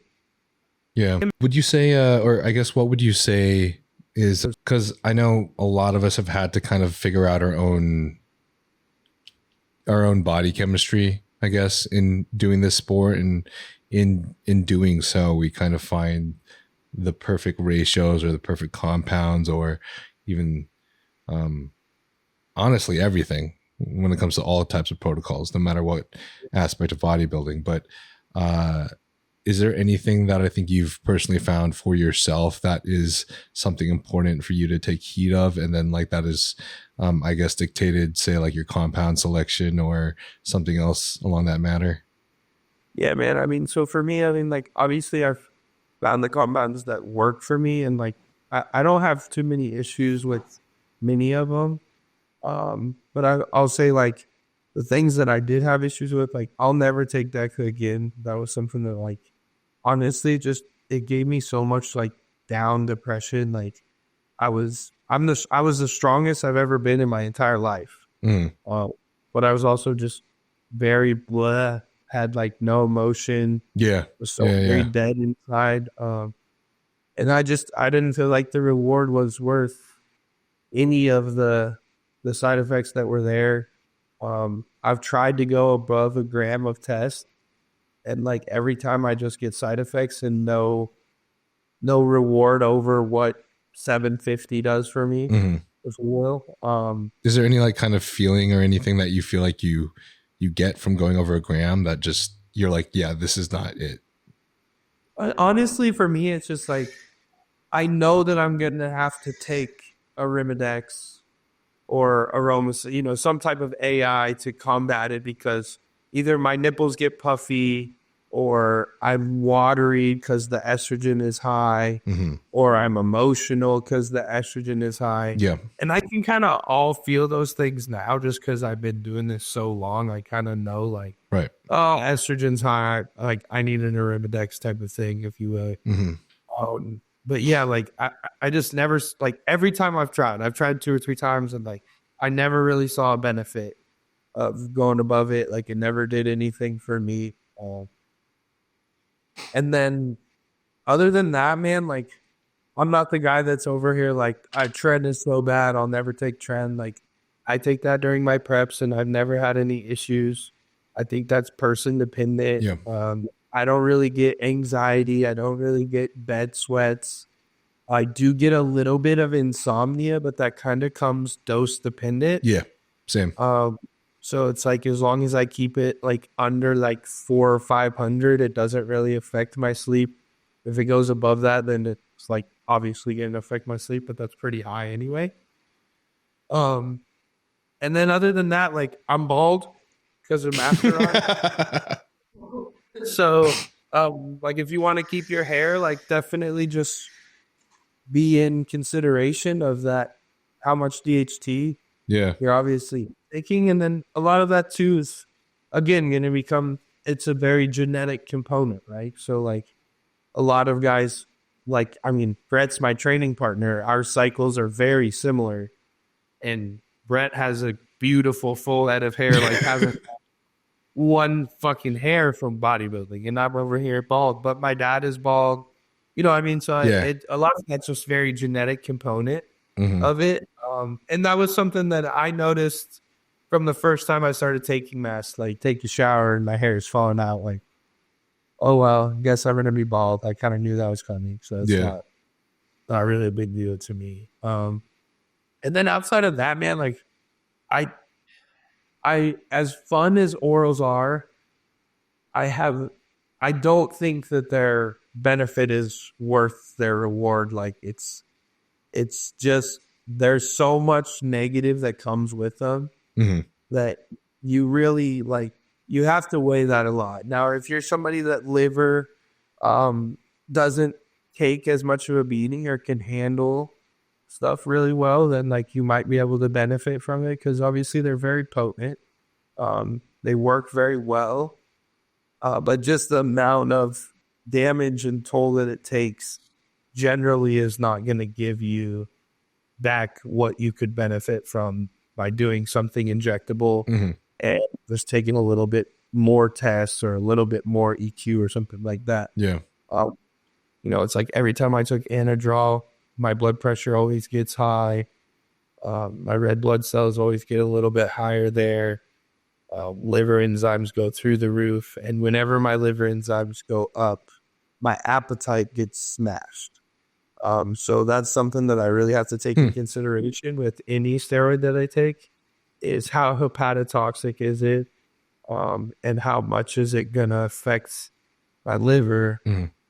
Because at a certain point when my liver enzymes get high, it's not even crazy high as far as numbers go, like on my blood work, if they're like above 100 each, which is not like crazy. That's definitely above range, but it's not insane. I can get that from being natural and just training really hard. It starts to affect my appetite. So I have to be very diligent about taking TUDCA, about taking those NAC, like you said, those antioxidants, and just really making sure that my liver has as much help as it can. I always say I came from 2 parents that struggle with alcoholism. So God was like, I'm going to give him a weak liver so that he can't drink. But just a funny joke. But so my liver sucks, man. So if I try to push the orals, nothing but sides come. Yeah. Like I said, terrible appetite, high blood pressure. Like obviously cool things come from it. Like Anadrol, I get strong as shit, or Winstrol, my skin gets a little extra crispy. It's like those things we love are the crispy cool. skin. But they don't benefit me that much. So try not to use them in very many circumstances. I do use Winstrol in the last few weeks, right in that last 4 weeks of prep there. But other than that, I really try to stay away from them because I don't have a place for them, honestly, in my regimen. Right. Yeah. I really like what you said about how your hunger responds to higher liver enzymes. Cause it's like, we can sometimes, but a lot of times I think a lot of people can't always feel that. You can't really like feel the state of your organs, but it's, I think, really easy to miss how much it really affects our progress in the long run. Like longevity aside, you know what I mean? Yeah. Yeah, no, just little things and that's just something I've found over the years, it's like, I feel like super ran down and my butt is beat from training and stuff. And honestly, it's really come in the last 2 years since I've been working with Boss over these past couple of years. And he's been like, I'll send him pictures daily here coming up. And he'll be like, rest again. And I always, before I'm like, fuck you. Like, that's no, like, I've never rest 3 days in a row, but then all of a sudden, third day comes around to finally resting and stuff. And I'm like, oh shit, like appetite's back, body looks better, and it's like, rest is obviously, we talk about it a million times and talk about how important it is. But even at my level, we try to get away with as little as we can and trying to push the limit and stuff. You know what I mean? So it's always good to get that reminder. And, especially when you're lean like this and stuff coming up, the visual representation is always like, man, like rest just does you so good sometimes, It's just like you see it and you're like, my body looks 10 times better, like completely refreshed. Like it was totally worth it, in those situations. When does he normally start telling you to like rest out of like what you're expecting from your program? Is he normally like seeing things that you're experiencing? Is it like allostatic load related? It usually comes down, like my weight usually jumps because I'll get inflamed from training so hard. So we'll start to get pretty swollen. Yeah. So if my weight is like too high and not really like changing or coming down, then sometimes they'll make me take an extra rest day. And then like there's a few like details on my physique that I kind of like always have. And if they're blurred, it's probably because my body's just beat up and swollen and inflamed. So like I kind of always have quad striations.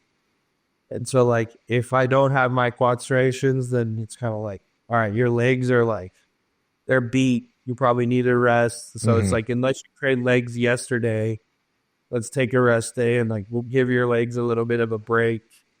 And then the other thing for me that he's kind of noticed is like in my face, which is weird. I never noticed it until now.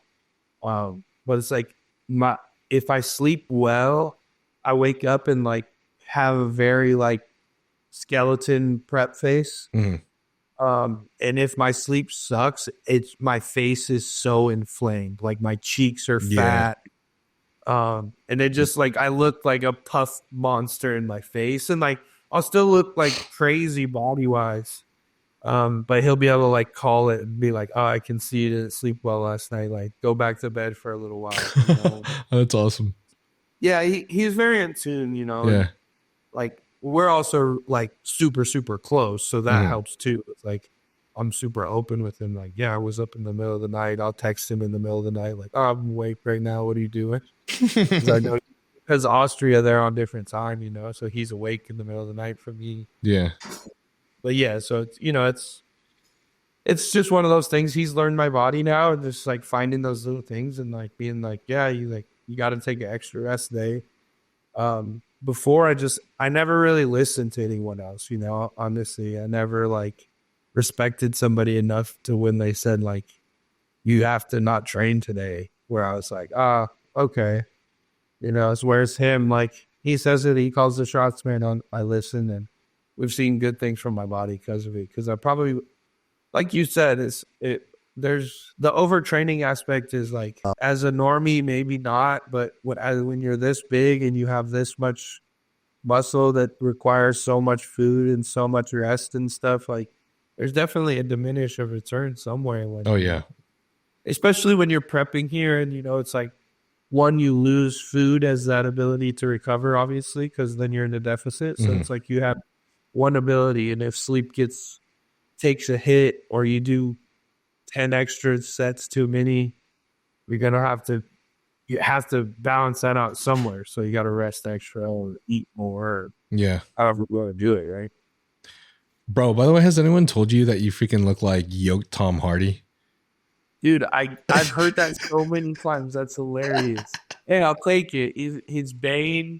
He's like the badass in so many movies. Bro, he's the fucking sickest dude ever, dog. Fucking the movie Warrior was like my movie of all time, bro. There you go. Fucking Yeah, epic. he's He's the guy who made me want traps. Yeah, just like Warrior, just like this. No, for real, dude. I literally worked out traps like the most frequent muscle group my entire teenage years. Weird. All of it. That was a great movie. He like beats the shit out of his brother, right? It's fucking sick. Oh, it's fucking epic, bro. Let's move to this Q&A real quick. You got a ton of questions, of course. Yeah. Craig Elias says, keep killing it, bro. Sap. Hey, so Fucking Craig.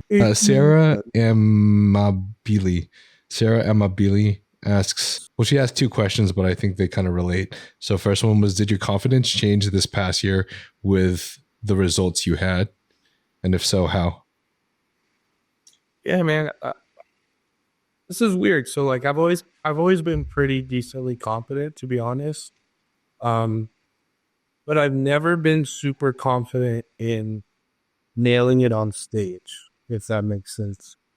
I've always been like a little weary of my peaks, and that I was going to bring like the best look. I always knew that I have what it takes to do well. But then Boss really gave me the confidence to know, like, I'm going to come out and we're going to look exactly how I want to look every time. So definitely rose my confidence in that sense. But as far as like believing in myself and knowing what I can do, or that like I believe that I could be Mr. Olympia, wow, I've believed that for a very long time, and most of the people in my corner have believed that for a very long time. So that wasn't anything new necessarily. Just finally seeing that I've done the work mentally up top to be able to handle it and be able to handle the pressure and all eyes on me and stuff like that, and then being able to nail it with Boss and come in. Those kind of two things kind of elevated my confidence, if you will. But But like going into Olympia, I did some interviews like 10 weeks out or something like that. And I called that I was going to be in 4th place. I kind of, I believed in myself and knew that I would be right there. So that wasn't as much new. But yeah, and then now going into this next year, it doesn't really change things for me as much as it just kind of solidifies that I knew where I'm at and what I'm capable of. And we just got to kind of keep building up of it. You know what I mean? I just put a bunch of pressure on myself right now, but we know that that's not going to benefit me in any way, shape, or form. It's just a matter of like continuing to get better. And if I do that, then I could win. Yeah. Her follow-up question was, what are the downsides to the fast rise to the top that maybe people don't think about? Interesting. Yeah, I mean, like, bodybuilding's weird in that sense, right? So it's like people love you 1 minute and hate you the next, or vice versa. Like they're talking shit about you 1 minute, and people are coming up to you like, I've always believed in you and stuff like that. Real, I would say that that's the worst part, especially because like now with the stardom, I have all eyes on me, so I can't be like, yo, fuck you, and like act like a little kid. Like, like you were a bitch to me, so I can act like you back now. Like I just have to be like, yeah, you always believed in me. You're right, yeah, type of thing, Yeah. So that part's like, it's just weird, right? Because it's just like, why? Like, just stay in your lane. Obviously, you didn't believe in me back then, so don't act like we're cool now and stuff.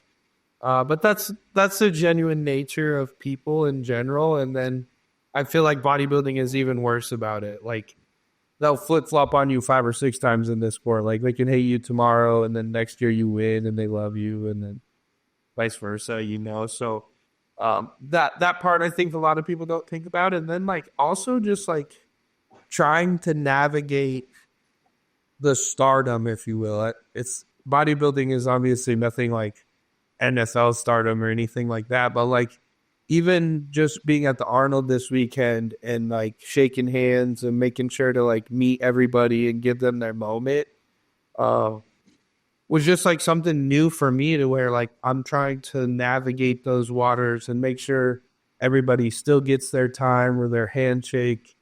But it's like I had to skip meals, and I stood there for 5 hours on my feet. My body looked like shit at the end of the day. Yeah.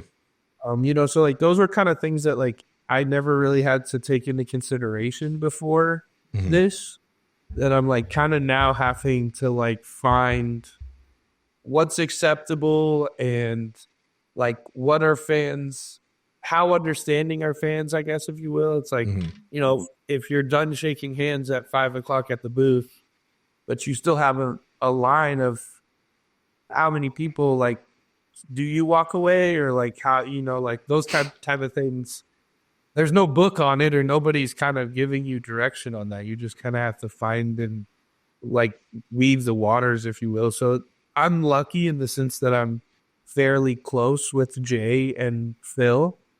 So a lot of those questions that I've had kind of going through this, I've kind of like texted them or asked them, like, hey, what do you do in this situation? I don't really know, like, what's the best way to go about this, because I still want to make sure everybody gets their time or this or that. And then the other side of things that you probably even have more experience in than I do is just negotiating social media contracts and things like that. Now that I've gained more followers or getting more views and YouTube's doing better and things like that. It's like, how do you gauge the worth and that kind of thing is like a whole new game to me as well. You know what I mean? So they're both awesome experiences, and I definitely couldn't complain about them, but it's definitely something new that you don't think about a lot of times as you're coming up, at building a brand or a business or those type of things as an athlete. Right. Dude, it is so fucking crazy to see just how like you said earlier, literally how someone will change their perspective of you like that in this industry. It's fucking nuts, dude. Like, I literally also just saw this thing of like some dude was commenting on one of C-Bum's posts. It was like maybe it was when C-Bum was 21 years old, like 7 years ago-ish, 7, 8 years ago-ish. And the comment was like, like, dude, C-Bum was looking like an absolute freak. And the comment was like, this guy is going to be hospitalized and bedridden before the age of 30. And then just starts saying all this shit. And they have like a bunch of likes. And it's fucking hilarious looking back. And C-Bum's basically 30 years old now and literally the complete opposite direction. It's crazy. Oh yeah, and that dude's probably bought C-Bum protein and you know what I mean? Yeah. What do you think? That's just how the sport goes. But you just the best advice I've got probably was from Sean Roden of just smile and wave. You know, it's just be happy. You know, take the ride of fame and hate they all come counted together. So you just gotta smile, let it all go. You know. Did you get that from Madagascar? No, I don't know where he got it from. But that's Roden was so chill, man. Like a lot of his nickname was like Eeyore. Yeah. Because he was like the most chill, laid back dude. But even Phil too, man. Like even with his, you know, it's like you're the best bodybuilder in the world for 7 years in a row. And like most people can't find a single reason to love you, but they can find 10 million reasons to hate you. And now that he's like done with bodybuilding, like everybody's like, I love Philly so much. I'm like, dude, I remember people like he was constantly talking shit about Phil, you know? So. What do you think about what Bob said about Nick? Man, I just think it's childish between both of them. Like they're both just acting like little kids on the internet, you know? I think, look, Bob, if he was the actual athlete rep and it was a paid position and all this stuff, then it would be wrong. Like nobody pays Bob. Nobody voted Bob into that position. He's gone into that position in years past to like help advocate for athletes. But Bob can say whatever Bob wants to say. He has his own podcast. We all know, like, say whatever you want to say. Just know that there's repercussions to that. So with, you know, whatever Nick said in return is all hoopla, but it's like, I just think it brings a bad light to our sport. Yeah. Right? It's like it gives us WWE energy instead of like NFL energy, right? Yeah. Like that's not Sports Center talk. And I would rather see that. I want to see the sport be look like, I don't want it to be a mockery, right? And I think like stuff like that just makes us look silly.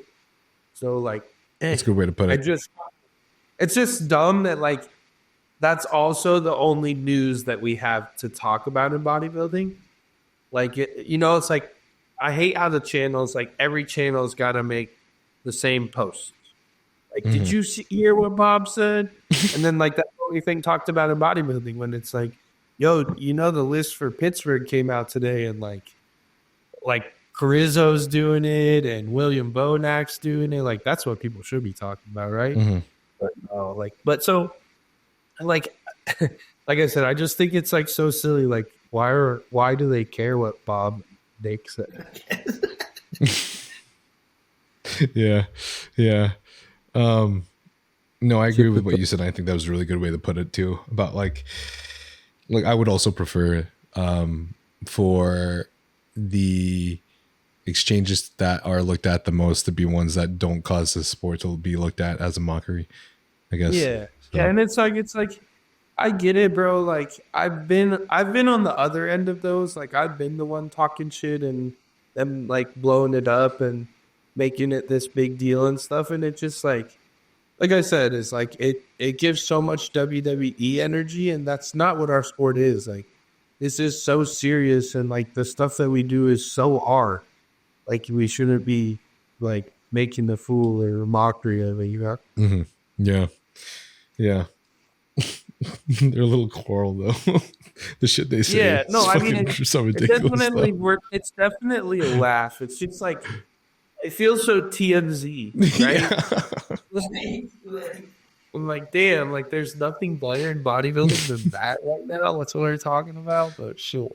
How are you feeling about the Pittsburgh Pro, by the way? with all the lineups coming out and everything? Yeah, I mean, I knew it was gonna come and be a battle. Like that was something I expected. You guys know I'm not someone to shy away from competing more often. Like I'm already qualified for the Olympia. I don't need to compete. But I want to get up on stage and I want to show off this new package. And I'm very, very improved, you know? So if I can improve from the Olympia look, I'm a very dangerous man. And that's all we can do. Go have fun and work on that peak a little more. And just, like I said, man, like I'm a pro athlete. This is my job. Why not go compete and, you know, make money? And there's a big check up for grabs, which is obviously sick that bodybuilding is like getting to be where prize money and stuff is actually crazy. And Yeah, it's pretty cool. It's you know, awesome. and I just, I'm very lucky to be a part of it, man. I know I've watched this sport for 15 years and watched the same prize money be given and things like that for years and years and years. So for me to be part of the era to see more money come to bodybuilding and be able to be on those stages and stuff, like 20 years from now, people will be talking about the Pittsburgh Pro of 2025 probably, you know what I mean? So like the cool thing for me is I get to be a part of it and just enjoy the ride. Like I said, like we know that I have the capability to be Mr. Olympia, right?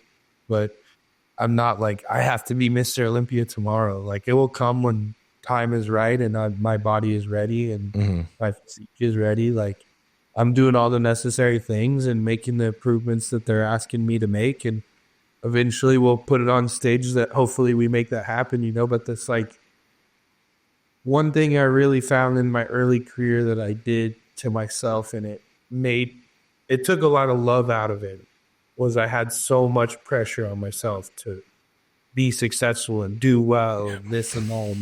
And honestly made me hate it, dude. It like there was a certain point when I started to be like, do you love bodybuilding or do you love winning?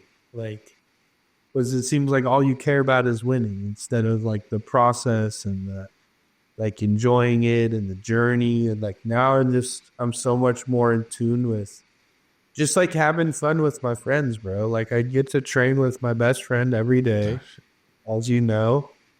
And then like my girlfriend's one of my best friends ever. And we get to travel the world and compete in shows together.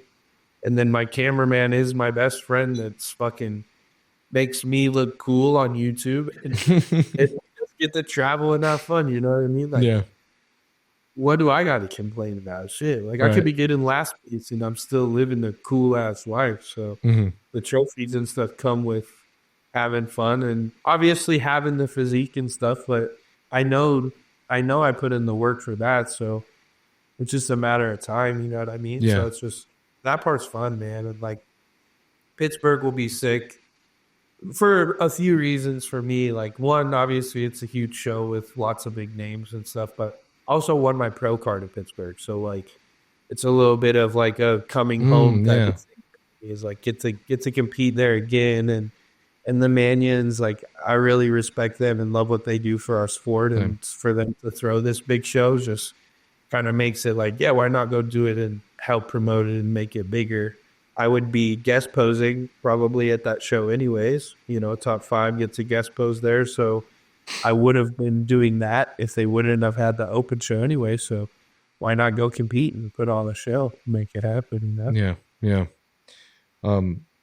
I really resonate with what you said too, bro. Because like my entire life, honestly, I had been doing everything in training and bodybuilding and basically following my entire life alone. I didn't have any siblings and my parents were like typical Asian, super fucking Asian. Like I'm not allowed out of the house because I need to study all this shit. Would lock the computer so I couldn't even access it. So like I like left home at 15 and I like never really like I made some friends along the way, but it wasn't until I went to San Diego that I really met people I really connected with. But even in San Diego, there were some bodybuilders, which was nice because I think that kind of exposed me to everything really. I never really had the resources or like teachers or like any mentors really to offer me advice and info on bodybuilding. And that's kind of my fault and for not looking online and doing my research. And like, you know, there wasn't too much info on gear and things like that. That's why I ended up just kind of impulsively jumping into places in bodybuilding that fucked me up because I didn't know what I was doing. So like kind of like what you said, honestly, like now I'm finally at this point where I feel very like settled in my life. I feel very like I know who I am. I have a history of hard work that has brought me to this place that I'm living in, with this living I have, with this like platform I have. And now I have a partner who loves bodybuilding and supports me in all my ways and my podcast and everything.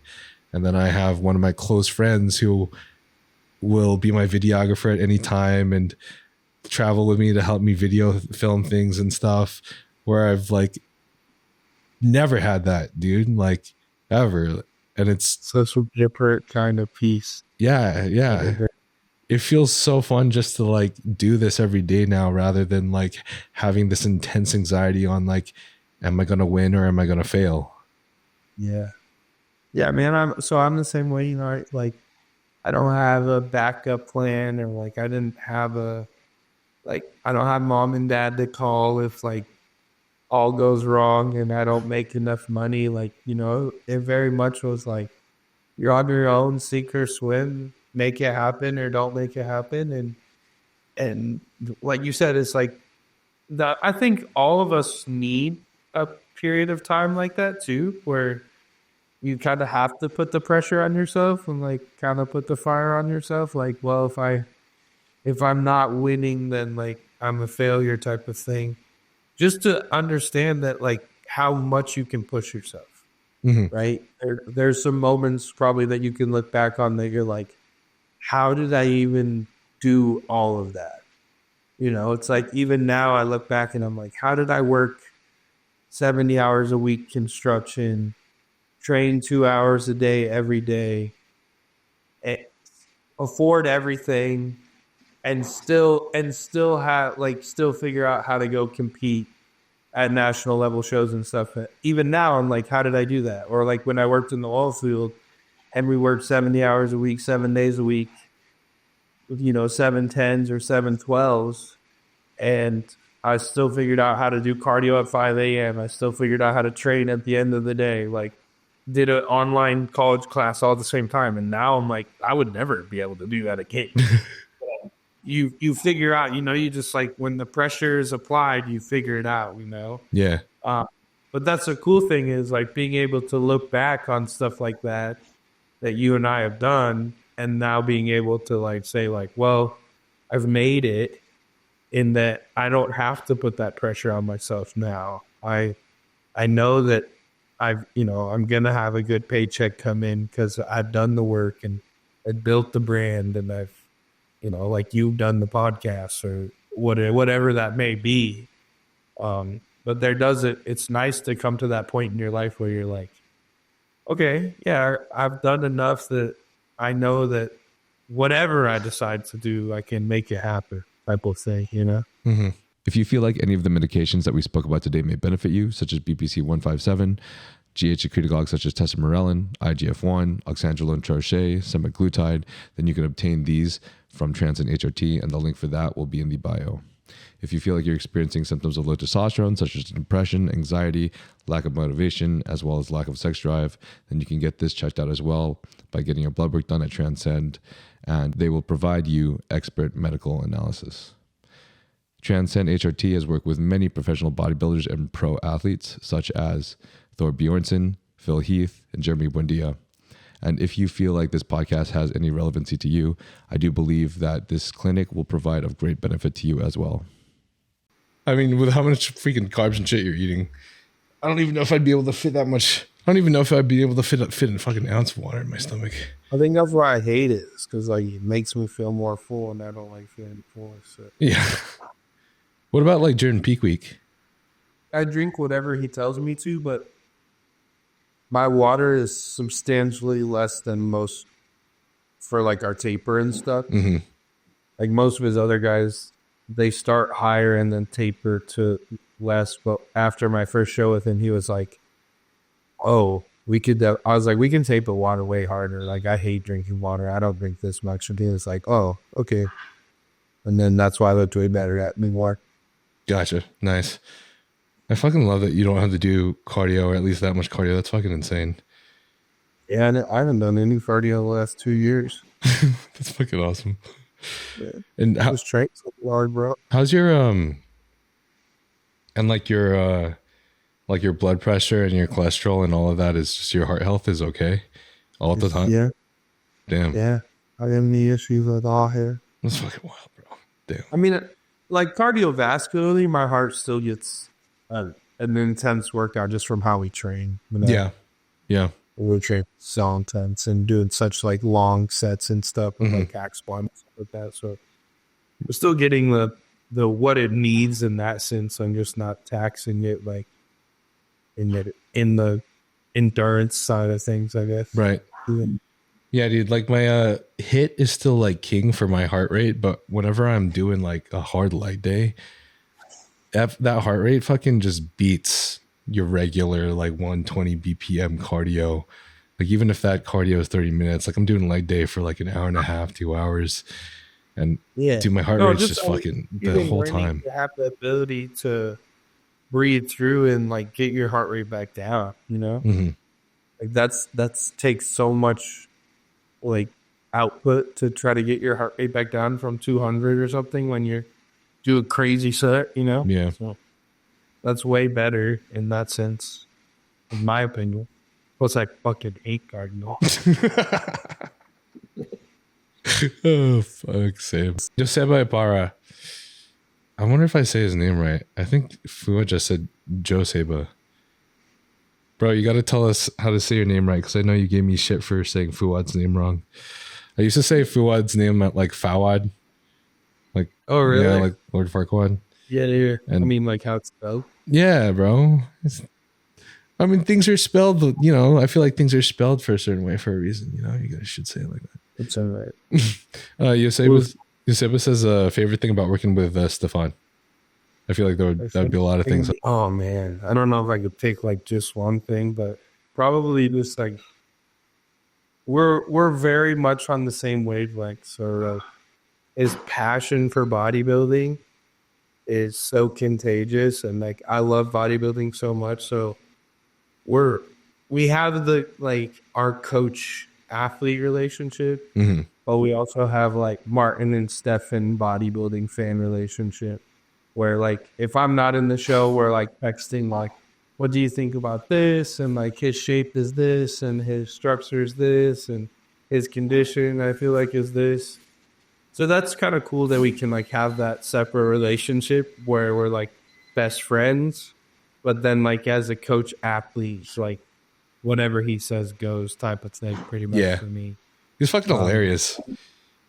Yeah. No, he's very, very funny too. And like with me, he knows how I am, like behind closed doors, which is like no filter, and I talk a lot of shit, and we just have fun, and like he knows that now, so like he's very much like talk shit back to me and like funny jokes now. So like our relationship is very fun and like lighthearted, if you will, and it's all built around that having fun and loving bodybuilding. And I think like that's probably the best part, honestly. It's just like no matter what, when we're together, we're having a blast and doing something fun. He also asks, what is your goal for the 2025 Olympia? For the Olympia, I mean, I like I said, I just need to move up, right? So I was 4th last year. It's time to go into that top 3. After watching Derek and Samson this last week and at their, these last couple weeks in the Arnold, I think anybody is catchable now at this point. So it's just go and continue to make progress and show up and show out. That's the only thing we can do. I think the thing about bodybuilding right now that's exciting is that we don't have a Phil Heath. We don't have somebody that's like a league ahead of everybody else. Where the top 5 are all, one home run away from winning it, if you will. So that's where we're at, It's like I see these guys, I saw what they brought to the Arnold. I know that how it compared to the Olympia and what I need to do to improve my look from the Olympia, you know, and I think that they're all within striking distance. But now we just go and show up on that day and hope that we show up better than, you know, a few of them or all of them. Yeah. You know, but I am 28, you know, so I'm the youngest guy in the group.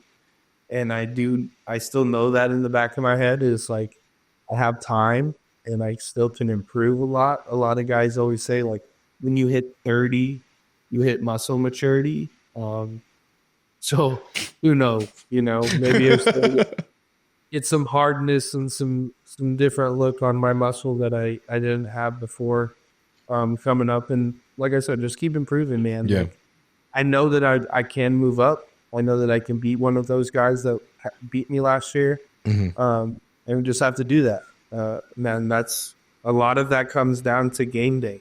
Just peaking perfectly and making sure you go out there and put on a show, you know. So I do think that I can move up and we'll hopefully do so.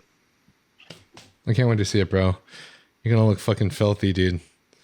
I'm very excited for this new look, man. Like, well, I'm gonna drop some comparisons here soon of just my 12 weeks out to 12 weeks out.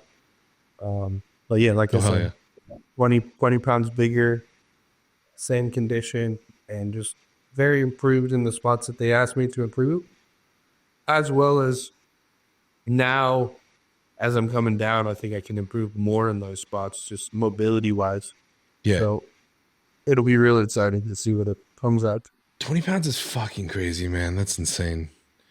Yeah, and like, you know, I mean, some of that's just fullness and stuff, obviously, but I think I'll be probably 10 pounds bigger on stage or really close to it, which was to do that at this level is pretty crazy. Like, I didn't think that I'd make a jump like that. So even for me, I'm like kind of impressed with the jump we made, and that makes it exciting for me, you know, because I'm like, damn, I just want to see how it compares to other people now. Yeah. How much weight above stage weight did you get? Let's see. This time it'll probably only be like 20 pounds above stage weight. Maybe like 25. So I think the most I've ever probably got above stage weight is like 35 pounds, 40 pounds. But I never get too far from striking distance. Okay. If my glutes start to get on box or I start to lose my abs, I usually try to clean things up, you know. Yeah. Yeah. With my metabolism, it's pretty hard to honestly get too much bigger than that. But yeah, this time, like I said, I kind of just rode that same line of my highest weight ever, which is about 270. But this time just in much better body composition. So I was 235 on stage at the Olympia, 234, something like that. And I see 240s to mid 240s on stage this year, if everything goes as planned, just from how things are trending right now. Got it. Fuck yeah. Ahoda asks, worst cycle experience. Worst cycle experience. Oh, probably like I said, the DECA one. It was like 750 chest and like 600 DECA, maybe 800 DECA. And as far as like performance and growth and stuff like that, it worked really well. Like, I grew a lot. I was probably the strongest I've ever been in my entire life. That's when I shoulder pressed 405 with Keon for like 8 or 10 reps. Fuck. So, but yeah, it's just retarded. Like, I did stupid stuff on it, but I just was just so in the dumps. Like, I wasn't enjoying it at all. I wasn't having fun. My appetite sucked. Yeah. Yeah, just nothing about that was like exciting or fun. So that's probably my worst experience. And then a couple times in my early on career, I was a little bit of more of a head case, and just taking Tren early on at higher doses just made me like a crazy person. So I just feel like a few of those times, like, I just wasn't enjoying prep, and then pulled drugs down and usually ended up having a better experience with it. So just kind of finding that happy medium, but definitely the DECA was for sure my worst experience. Gotcha. Yeah. Yeah, I always feel the same about using any substances like Tren too. Whenever I'm like on my prep, it just like exacerbates how bad I feel and how like irritable I feel. And I know for a fact that just like increases my allostatic load and stresses me out more, you know? Yeah, it's like if it's not stressing you, then it's fine. But when the anxiety comes and it starts to become, you become a ball of stress, your look is going to become affected so much that like the steroid's not really doing you a benefit at that point, you know? Yeah, for sure. For sure. The opposite. Kind of like this question, actually. It's the same person. He asked, what off season did you see the most gains and why? Oh, so, I mean, this is one of them. Probably like similarly, I've had a few times where I've jumped about 10 pounds of stage weight from off season, or like from one off season to the next. How long are those off seasons normally? Usually around a year. I've never really taken more than, like, usually I compete once a year. The longest time I ever took was I took all of 23 off. And I think between stage, it was about 18 months. So that's probably the most gains I've ever seen, if you will. But stage to stage, I was like 235 or 238 at the Texas Pro in 2022. And in 2024 at New York Pro, I was like 235. So it was almost the exact same, but the body looked drastically different. As far as like tissue acquired and like put on tissue and actually jumped big weight was early on in my career. After my first couple national shows, I did do like the rebound, like we were talking about, where like you actually push out of a show and just very responsive to food. And mostly that was just because we would take my food down low. And then when I was working construction, it was easy to ramp it up high super fast. So we would just leave PEDs in at that point and hope that in those ramifications that some of that tissue stuck, you know? Yeah. And I had good success with that, honestly, probably just because I was being so active and there was so much food in the system that it's like I was shuttling those nutrients very well by working so hard with construction extension. And then this year, the ramifications or the big jump is just one, having life be very stress-free. And then two, just having the ability to do what I was talking about, like sleep all day and those type of things versus having to work or do anything like that. And then probably quality of gear too, as well. Just, I have more money now, so I'm willing to spend more on the highest quality of things. But at that point, I don't think like that's going to make a 10-pound jump over what I was using before, because I've obviously had those jumps with what I was using before. I just think it's probably cleaner and better, feel healthier type of thing. As you know, like using Transcend stuff versus using underground stuff, just, you know, less pip, anything like that, you know, that you're experiencing.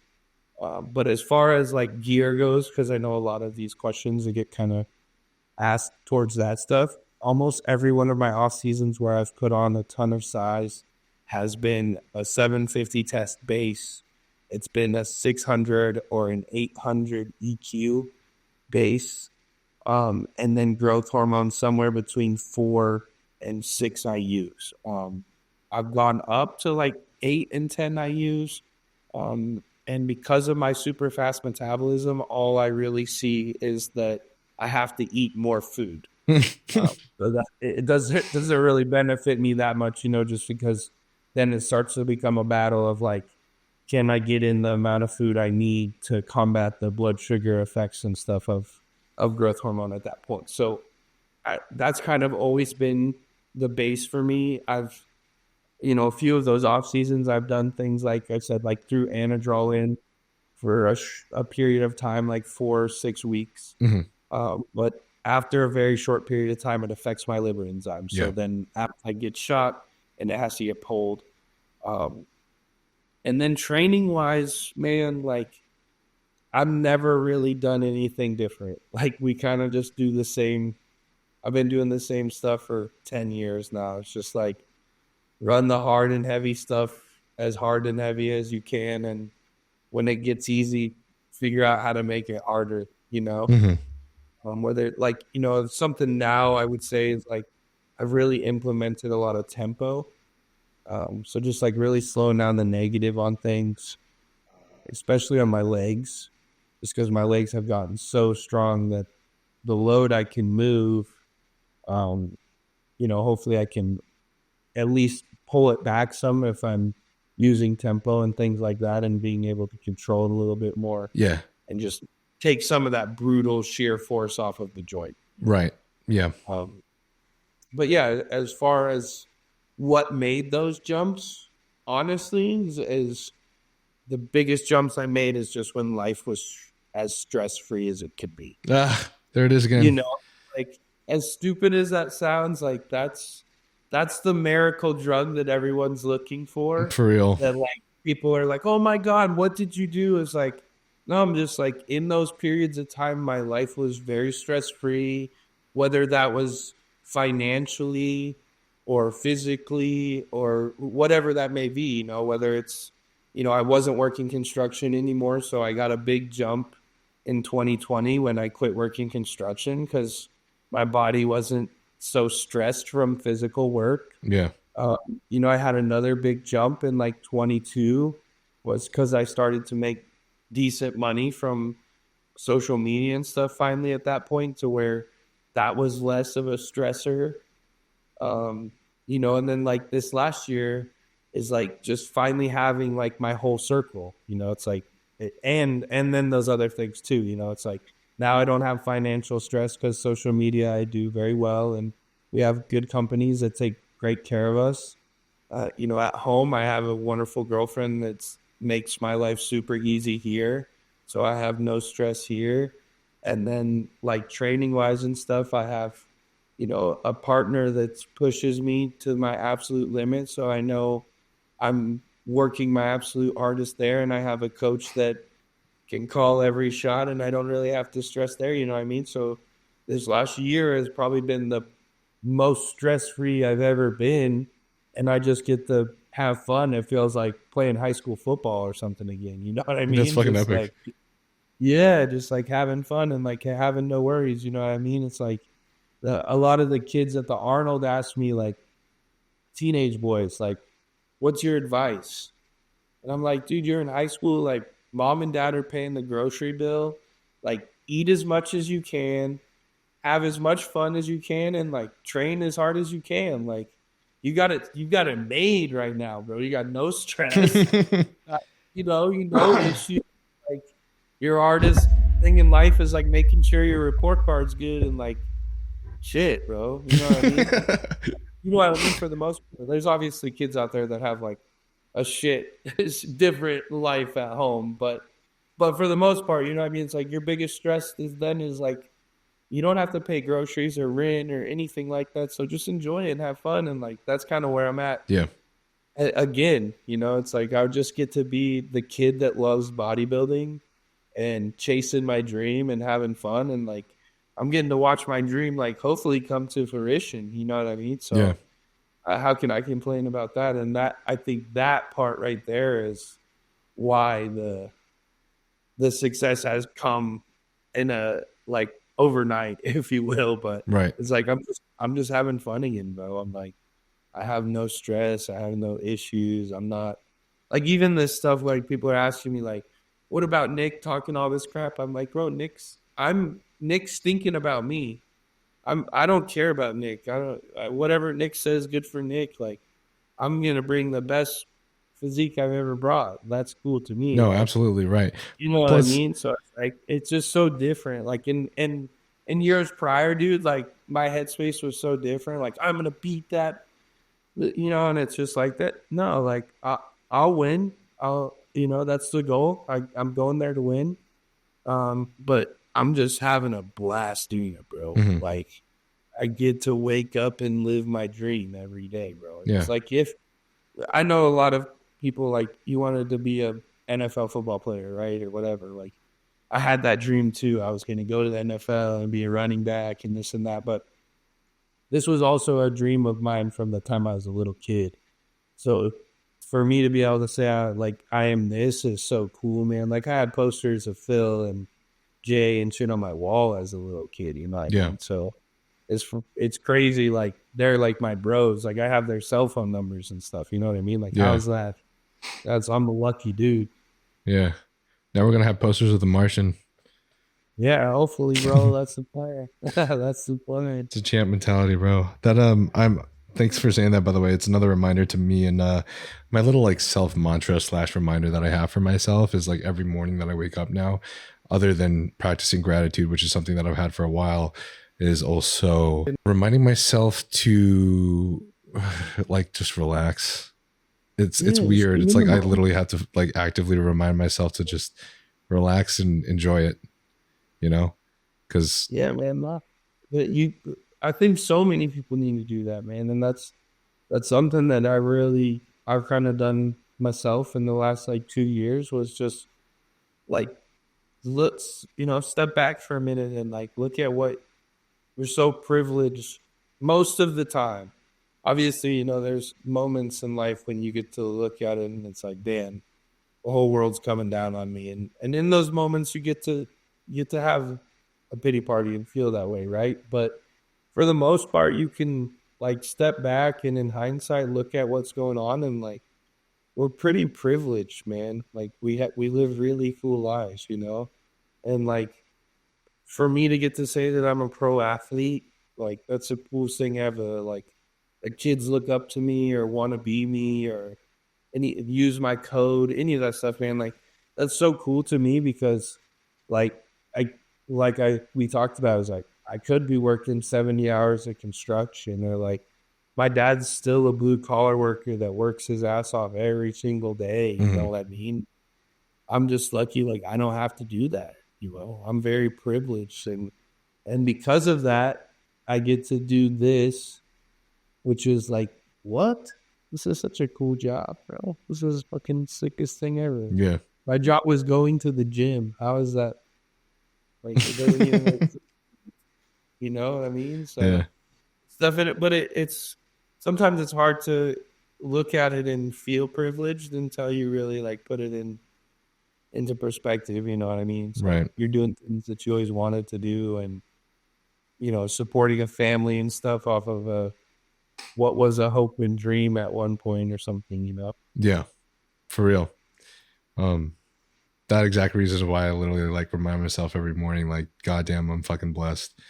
Because like, as a kid, I really did not think my life was gonna turn anywhere positive, and now I'm just literally a completely different being than I ever expected I would be, doing something completely different. It's nice. That's exactly how I feel, man. Like, like I said, my parents were troubled, and I came from a background of like, even friends and stuff are like in jail or dead, or Yeah. had big trouble, or all these things, man. So I'm just lucky I got out, and now I'm doing big things, and now I'm just trying to like soak it all in and like enjoy it. You know what I mean? Like, it's crazy that this is my life. So. Love that, bro. Oh, I also wanted to ask, kind of going off the last person's question, how many off seasons did you have? Like, I guess how many off seasons after you started, or after you gave up your natty card, did you have? Let's see. I mean, like I said, just a short stint in each year, like of about 6 months, from 2017 all the way until 22. And then I took that full year off. So like about 4 or 5 like true off seasons where, like I said, probably about 6 months of like trying to push up and eat as much as I can, a little health phase, and then go into a prep, in that year. And then in 22 was after 22, I did the Texas Pro in the Arnold UK. And then after that, I took the rest of 22 all of 23 and then competed in Detroit in 24. Yeah. Yeah. So. I think that's so there's something that I love to like press on my podcast, because I think most of the people that listen to this podcast already understand this, because they've been, I think, an audience of bodybuilding and kind of understand the ropes well enough. But there is kind of like a lot of like maybe normies out there that will come across bodybuilding content or like TikToks, reels and stuff, and they'll make comments. Yeah. And you can just see from the average person that they kind of expect that if you're massive, you should be taking 10 grams, or if you're giant, you're just, you know, you're literally like killing yourself with an overdose of like steroids, which I think obviously you and I know is just so not true. But I think this shows like, this is a fucking sick ass example that like it is about the time, and you can still grow on like a dosage like yours on like 750 of 2 compounds. Yeah. Yeah. No, I mean, I think genetics. Everybody, bro, I mean, like everybody thinks that this, you know, it's this crazy world. And it's honestly a big reason why a lot of the top guys don't talk about like what they take or anything, because like, or just liars, you know? Yeah. But no, it is, bro. It's honestly, it's just a marathon, not a sprint. And everybody thinks like, well, if you took 10 grams, then like I can be 300 pounds tomorrow. And it's like, no, dude, like I don't care what you do.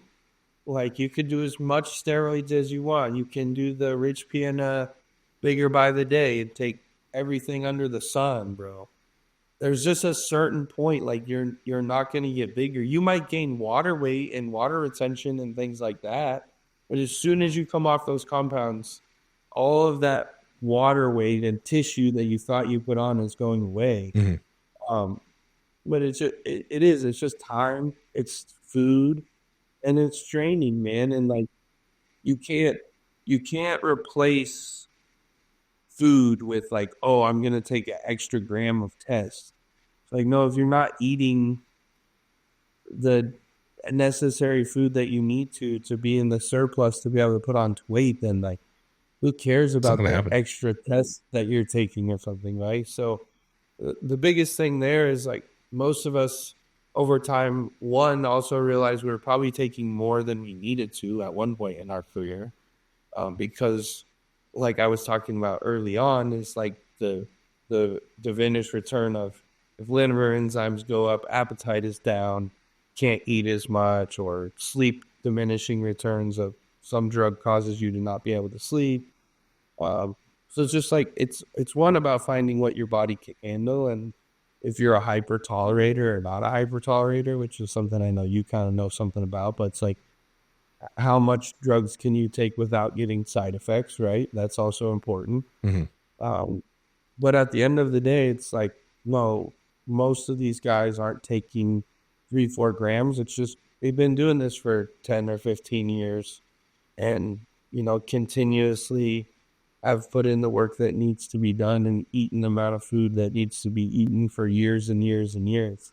So it's a compounding effect, right? It's like even if you take a year off in the midst of there, it kind of makes the whole pyramid fall to shambles, and it's almost like you got to start over again. So you got to just kind of, it's about putting together perfect years. And that's part of what I was talking about earlier when I talked about the ability to be resistant to injury, like that genetic component of that really, and how fast you recover is like, that is also what keeps you consistent. You know, if you don't get hurt, that is important for staying consistent to be able to do this year after year after year. Because one muscle tear or one blown knee, you're one of those away from losing 20 pounds and having to recompound that all back up. Yeah. Yeah. All right, let's knock out just a couple more of these questions. I'm sorry, everybody. I know you guys asked like 50 questions and we only got to go through like 5 of them, but I wanted to be selfish and ask all of my questions first. So we can always do another. Delbs asks, how stressed were you against sebum? And stress? Yeah. In Prague? So honestly, I wasn't that stressed about Chris. that first day, a lot of like, I know the internet was talking like on Friday or whatever, or it was Saturday there. That like people thought that Chris was gonna meet you and stuff like that. Honestly, for my corner and stuff, we kind of knew that I was in the lead and in a good position, and we weren't too worried about Chris beating me. But our main worry was that hamstring injury. So I popped my hamstring in prejudging, and it was just super, super painful. And our main worry was just how much was it gonna swell. I didn't want to lose detail in my hamstring and glute just from the inflammation of that injury. So, we leaving the venue, that was like kind of the last thing you were talking about, was like whether I was winning or losing. One, it was how I was going to change my posing to be able to put enough pressure that the hamstring and glute was firing, but not enough pressure that it hurt to where it made me sweat. And then the other thing was just like how we were going to keep inflammation off of it. So I was sitting on bags of peas and changing them in and out every like 20 minutes. Just trying to keep the ice on there and keep inflammation down. Damn. And stuff like that. And so that part was a little bit stressful. But I wasn't like really on the internet or too much because of that. Like I wasn't watching or hearing people say like, oh, I think Chris is winning or this or that. So that was probably good for me in a sense. But like I said, my corner, like Brett and Boss were like, no, like from a bodybuilding standpoint, like you won. Chris was very like crisp and poised, and his state presence is obviously like unmatched. So then that was kind of something that they really were just like hounding me on, was like, look, you won from a bodybuilding standpoint, but from like a presentation standpoint and a showman standpoint, you're getting your ass kicked. So on like tomorrow on finals, like, you need to come out like Phil and like own the stage and show them like this is your show and like you won this. And so that was something that like I definitely implemented and came out at finals like, no, I know you guys think Chris won, but like this is my show. And I was very confident in that. So like I said, it wasn't too much about like, was I worried about Chris or was I worried about losing? But it definitely like one kind of showed me where I can improve as a showman and as a bodybuilder to increase my stage presence and those things. Cause that's something that I think Chris is one of the best we've ever seen at, is like drawing it out and making them feel part of the experience and stuff like that. So that was really cool for me. And then also just one, knowing that like the internet's going to talk. Like we kind of knew like, look, I could like whip Chris up and down the bodybuilding stage and like still half the world was going to have Chris Bumstead winning because they love Chris, right? So also knowing that was kind of cool, like knowing that the heat and the pressure would be on and like all eyes were on us was actually a cool feeling. Like I really enjoyed that, to be honest. Yeah.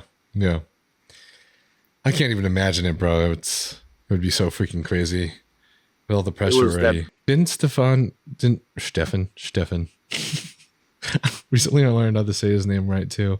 Didn't he mention something along the lines? I'm not sure which show it was where like you were like standing a lot. I don't know if you were greeting people. That was at the Olympia. Okay. And like just the meet and greet is like, it's brutal, bro, because they do it the night before we compete prejudging. And I'm just that guy, dude. I don't want to sit down and shake your hand and get a picture while I'm sitting in a chair. I want to shake your hand and like hear your story and stand up and talk with you and stuff. So yeah, at the Olympia, dude, like I did that, and then we left the meet and greet, and Boss like wanted to look at me, bro. Like he looks at me and he was like, "You look like shit." Like, what the hell? And I was like, I think I just need to like lay down. Like, I think I just need to de-stress, like eat a meal and lay down. And I laid down and sent him pictures, and like 3 hours later, and he was like, okay, like you're back to normal, but like never do that again. That would be bad. Okay. But yeah, I did look pretty bad, bro, because I was standing for like 4 hours. Right. Shaking Yeah, bro. hands and stuff. Whenever So I it's do that, definitely- you gotta like kind of fight. Like I said, that's some of the stuff I haven't figured out yet. You know, it's like yeah. how to what is the line to draw on what's being rude to fans and what you do to do the necessary things you got to do to win shows and stuff. You know what I mean? Mm-hmm. It's gotta find that happy median. Mm-hmm. I'm sure this is kind of a hard question to answer. I guess I'm curious now because I saw like 2 Q&As ask this as well. But they were asking like to follow up the last question, if you ever felt like what would you feel like if Chris like took a full year off to like build muscle and then you guys had that competition, like how you felt like that might go? Yeah, I mean, it definitely could have been a different story, right? A year is not that long to push your way up into open bodybuilding. So Yeah, definitely who knows if that would be enough time. Plus, you would also have a year too, technically. So yeah, right. So like, I mean, I think the thing that you have to take into consideration there is like, there's a certain place at which a body is like at homeostasis, and then to push past that is very hard. Right. I think Chris's body is kind of happy at where he was in classic. So who knows how well his body would respond to pushing up into those upper echelons, and also putting on that size. No matter what, other things are going to grow as well. Right. So if his back had to come up, who knows if his waist doesn't grow a little bit, or obliques don't grow a little bit from having to move that extra weight, or be heavier. Like Chris would probably have to get up to 300 pounds to then come down to the weight that he needed to be, right? So there's a lot of factors in that. But if Chris decided to push open, barred his health issues and all those things, if he was to do that, man, like he would be a very dangerous bodybuilder, structurally, shape-wise, balance-wise. Chris is one of the best bodybuilders we've ever seen. He's just not huge, right? So as long as he could keep all of those other 3 in check, Chris could definitely be a Mr. Olympia at the open level. But we all know that a lot of guys can look good, and as they put on 20 pounds, everything kind of changes, right? And the body just doesn't look the same or something. So, we always say like, oh, if he had 20 more pounds, he'd be Mr. Olympia. But 20 more pounds could also blow the waist out, or make something look wonky or weird, or who knows, or even just mess up the balance, Maybe the legs grow too much, and all of a sudden you have a really bottom heavy guy and his upper body can't keep up with it or something. So it's definitely a game of inches, right? And it's still a battle, but I do think Chris would be very, very successful if he chose to push to that level. Coach Kambe asks, how do you keep your weed smoking under control? That's basically impossible for me. Yeah. Well, I don't know if it's under control. It's like my one vice. So that's kind of how I justify it, is like I try not to do any other drugs or anything like that. Yeah. Besides smoke weed, so that I can't allow myself to do that, if you will. Yeah. In prep, I smoke. At the end, I smoke quite a bit. If you know a lot about THC, you know it's fat soluble. So as body fat gets down, you can't stay high very long. So I end up smoking a lot more. This is just advice for potheads. Don't just go do this if you're not smoking pot already.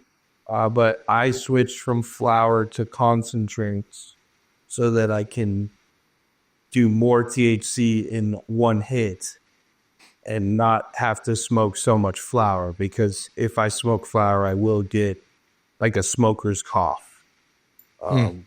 So instead I do dabs.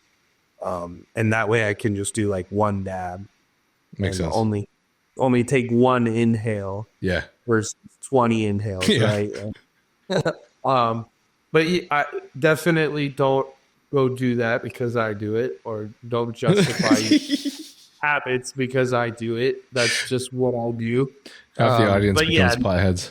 I wouldn't say that it's in control or under control. It's just that is my one vice, so I kind of allow it. Yeah. I mean, prolactin aside, I bet weed smoking's a little bit anabolic, honestly. You know, take the stress off, you know, the edge off a little bit.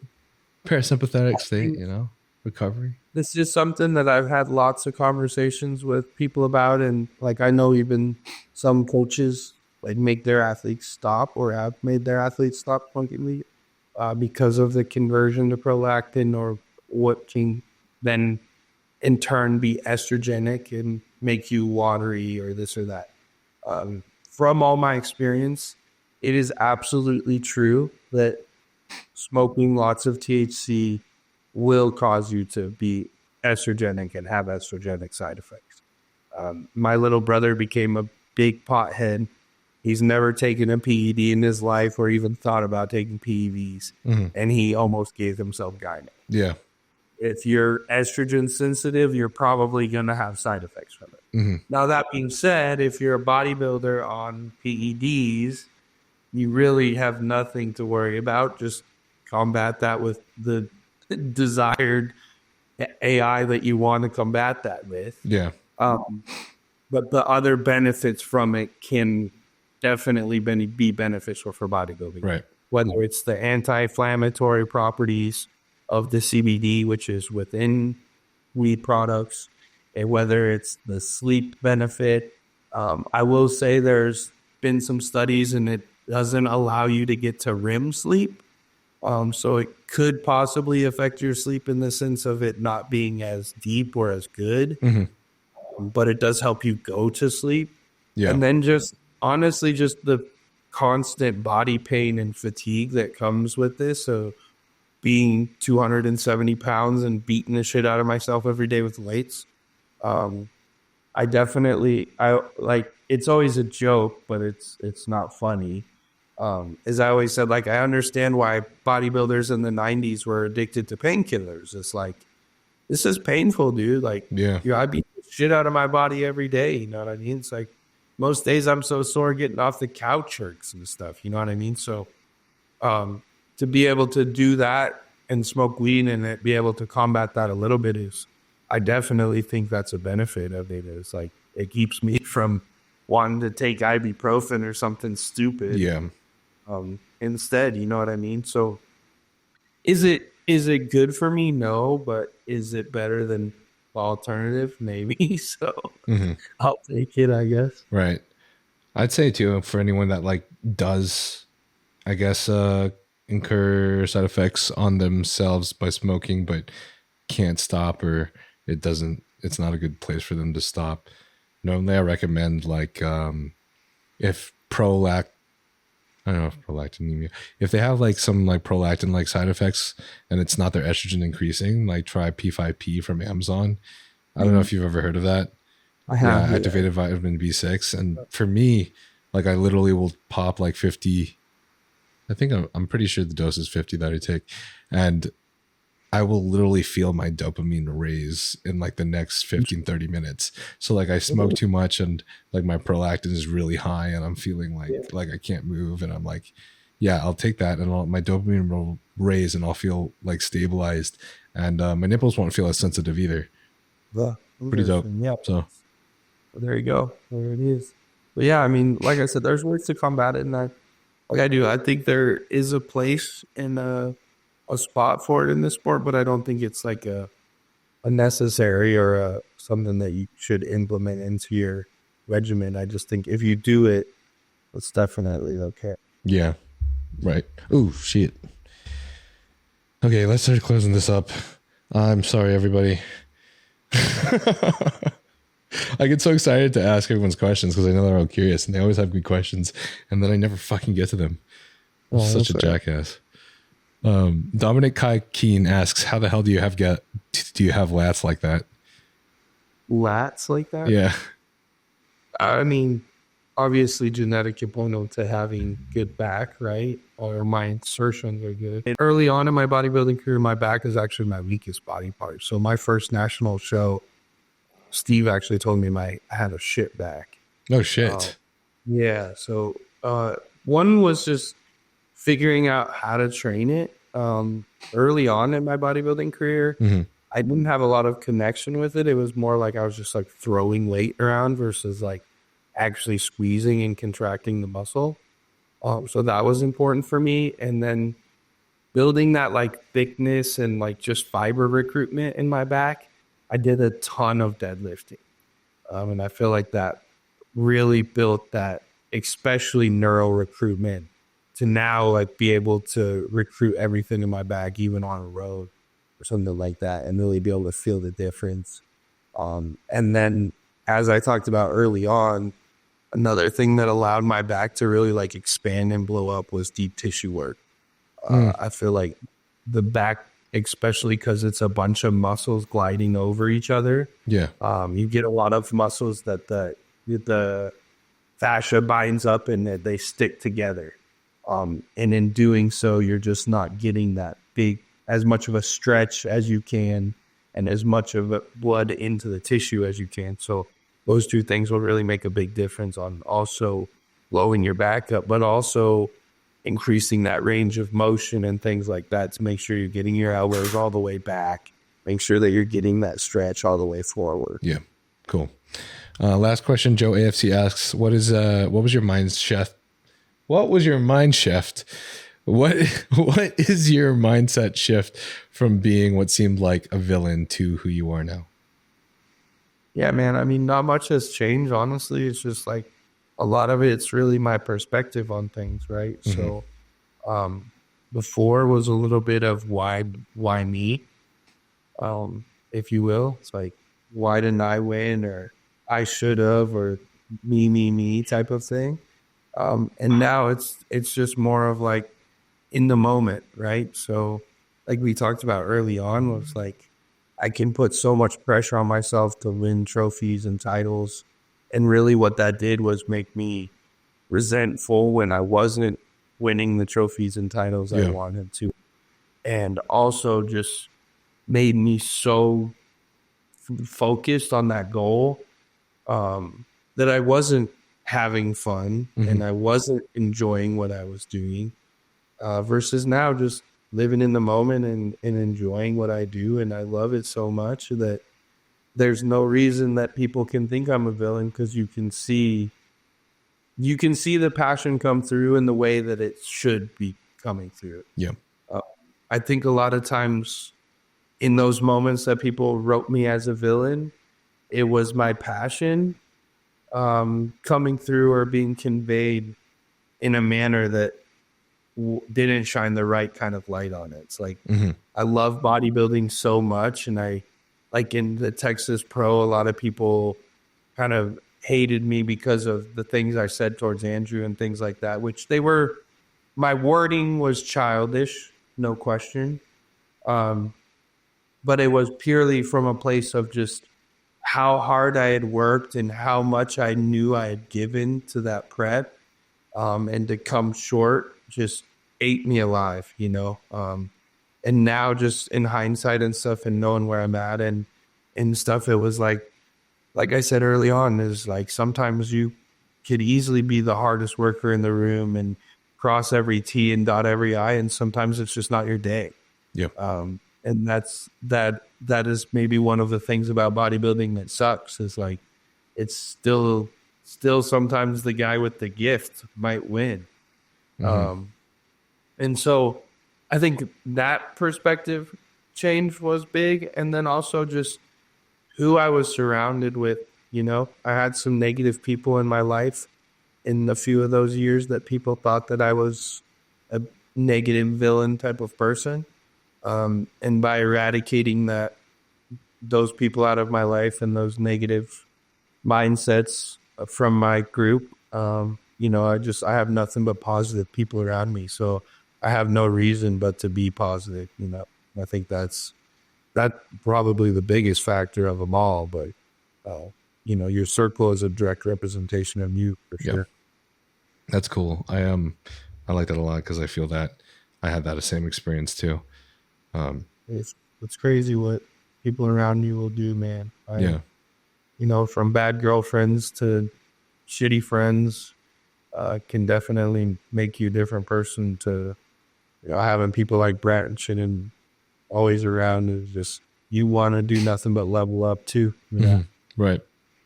My best friends in the entire world ended up being the two most positive people I've ever met in my entire life. And my best friend Ryan, before he passed away, I feel like these guys turned into my therapist, honestly, at one point. Yeah. Like literally showing me that, like, sometimes I'm just looking at it all wrong, honestly.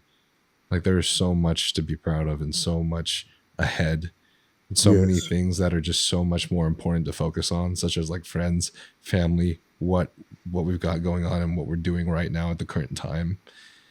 Yeah, man. I mean, life is so much about perspective, bro. And you can come at it from a perspective of, like I said, like life is happening to you or life is happening for you, you know? And it's like, you kind of like, you get to make that decision. It's what perspective you take on it. Cause like you said, is like in most of those moments, nothing changed besides your perspective for you to be able to be proud of what you did. You know, it's like in one moment you're like, I could do more and I didn't do enough and this and that. And then a perspective change and you're like, you know what? Actually, I've done a lot. And like, I'm capable of a lot of cool things and stuff. You know what I mean? So a lot of that is like just finding yourself, bro. So like, you know, I did a lot of therapy in 23 as well when I took all that time off. And a lot of that was just like, just learning like who Martin was on the inside and like, you know, why I was pissed off about X, Y, and Z, or, you know, you got to kind of do some soul searching and find out who you are so then you can represent that the way you want to represent it. Right? Yeah. Yeah. Going off of that, I have one last question I ask every guest at the end of every podcast. And if you were to disappear from the earth tomorrow and you had one message you could send to the entire world today, what would that message be? I'd say it's not about the end goal. It's about the journey. It's best. Like, I mean, we talked about it so many times on him today, but, you know, it's so many times you can chase something and you might never even get to that something, whatever that may be, that, you know, the Olympia or your gold medal or whatever that may be for you. But the journey is really cool if you're doing something that you love and enjoy. So like, just remember that, you know? So, so in the cool moments with your friends and even, you know, in this, it's like soak in those overall wins at the amateur level and soak in those class wins at the smaller shows and stuff. Cause like, you know, when you get to the pros, it's not so easy to win a show and it's not so easy to get to hold the trophy above your head and stuff, you know what I mean? So soak it all in, soak in all parts of the journey, the losses too, because there's a lesson to be learned and a moment to take away from those as well. Fuck yeah, bro. That was a great one. Thanks, man. Sorry that was so fucking long, dude. That was an hour longer than I normally try to go for. So, all right, I'm not the bullshit with you, my man. Same, bro. Same. You go get your meal, and where can everybody find you? Oh yeah, man. They can find me on Instagram at MarkFitz H2O. A little play on my last name there, and really from there you can find all the rest of my social medias. But YouTube, it's Martin Fitzwater, Martin the Martian Fitzwater. Any of those you could search, and you'll be able to find me. And we're just trying to do the same thing, man. Give educational content and show also what we do every day. You know what I mean? So we have a lot of training on the YouTube, a lot of full days of eating, things like that. And then also just us traveling around and doing all the fun stuff as well. So appreciate the support and hopefully we can teach you guys or give you some information that's worthwhile. Fuck yeah. Thanks for coming on again, bro. That was awesome. Let me know. We could do another one or something anytime, bro. Bet, bro. Bet. Thanks for watching, guys. That was a long podcast, but it was fucking awesome. It was super, super, super fun. Oh, geez. If you guys would like to support the podcast, you can rate us 5-star on Apple Podcasts, Spotify, or anywhere you find your podcast, or subscribing to the YouTube channel and clicking the bell button, because that helps us get great, amazing guests like Martin today. So love you guys. I'll see you guys next time. Peace.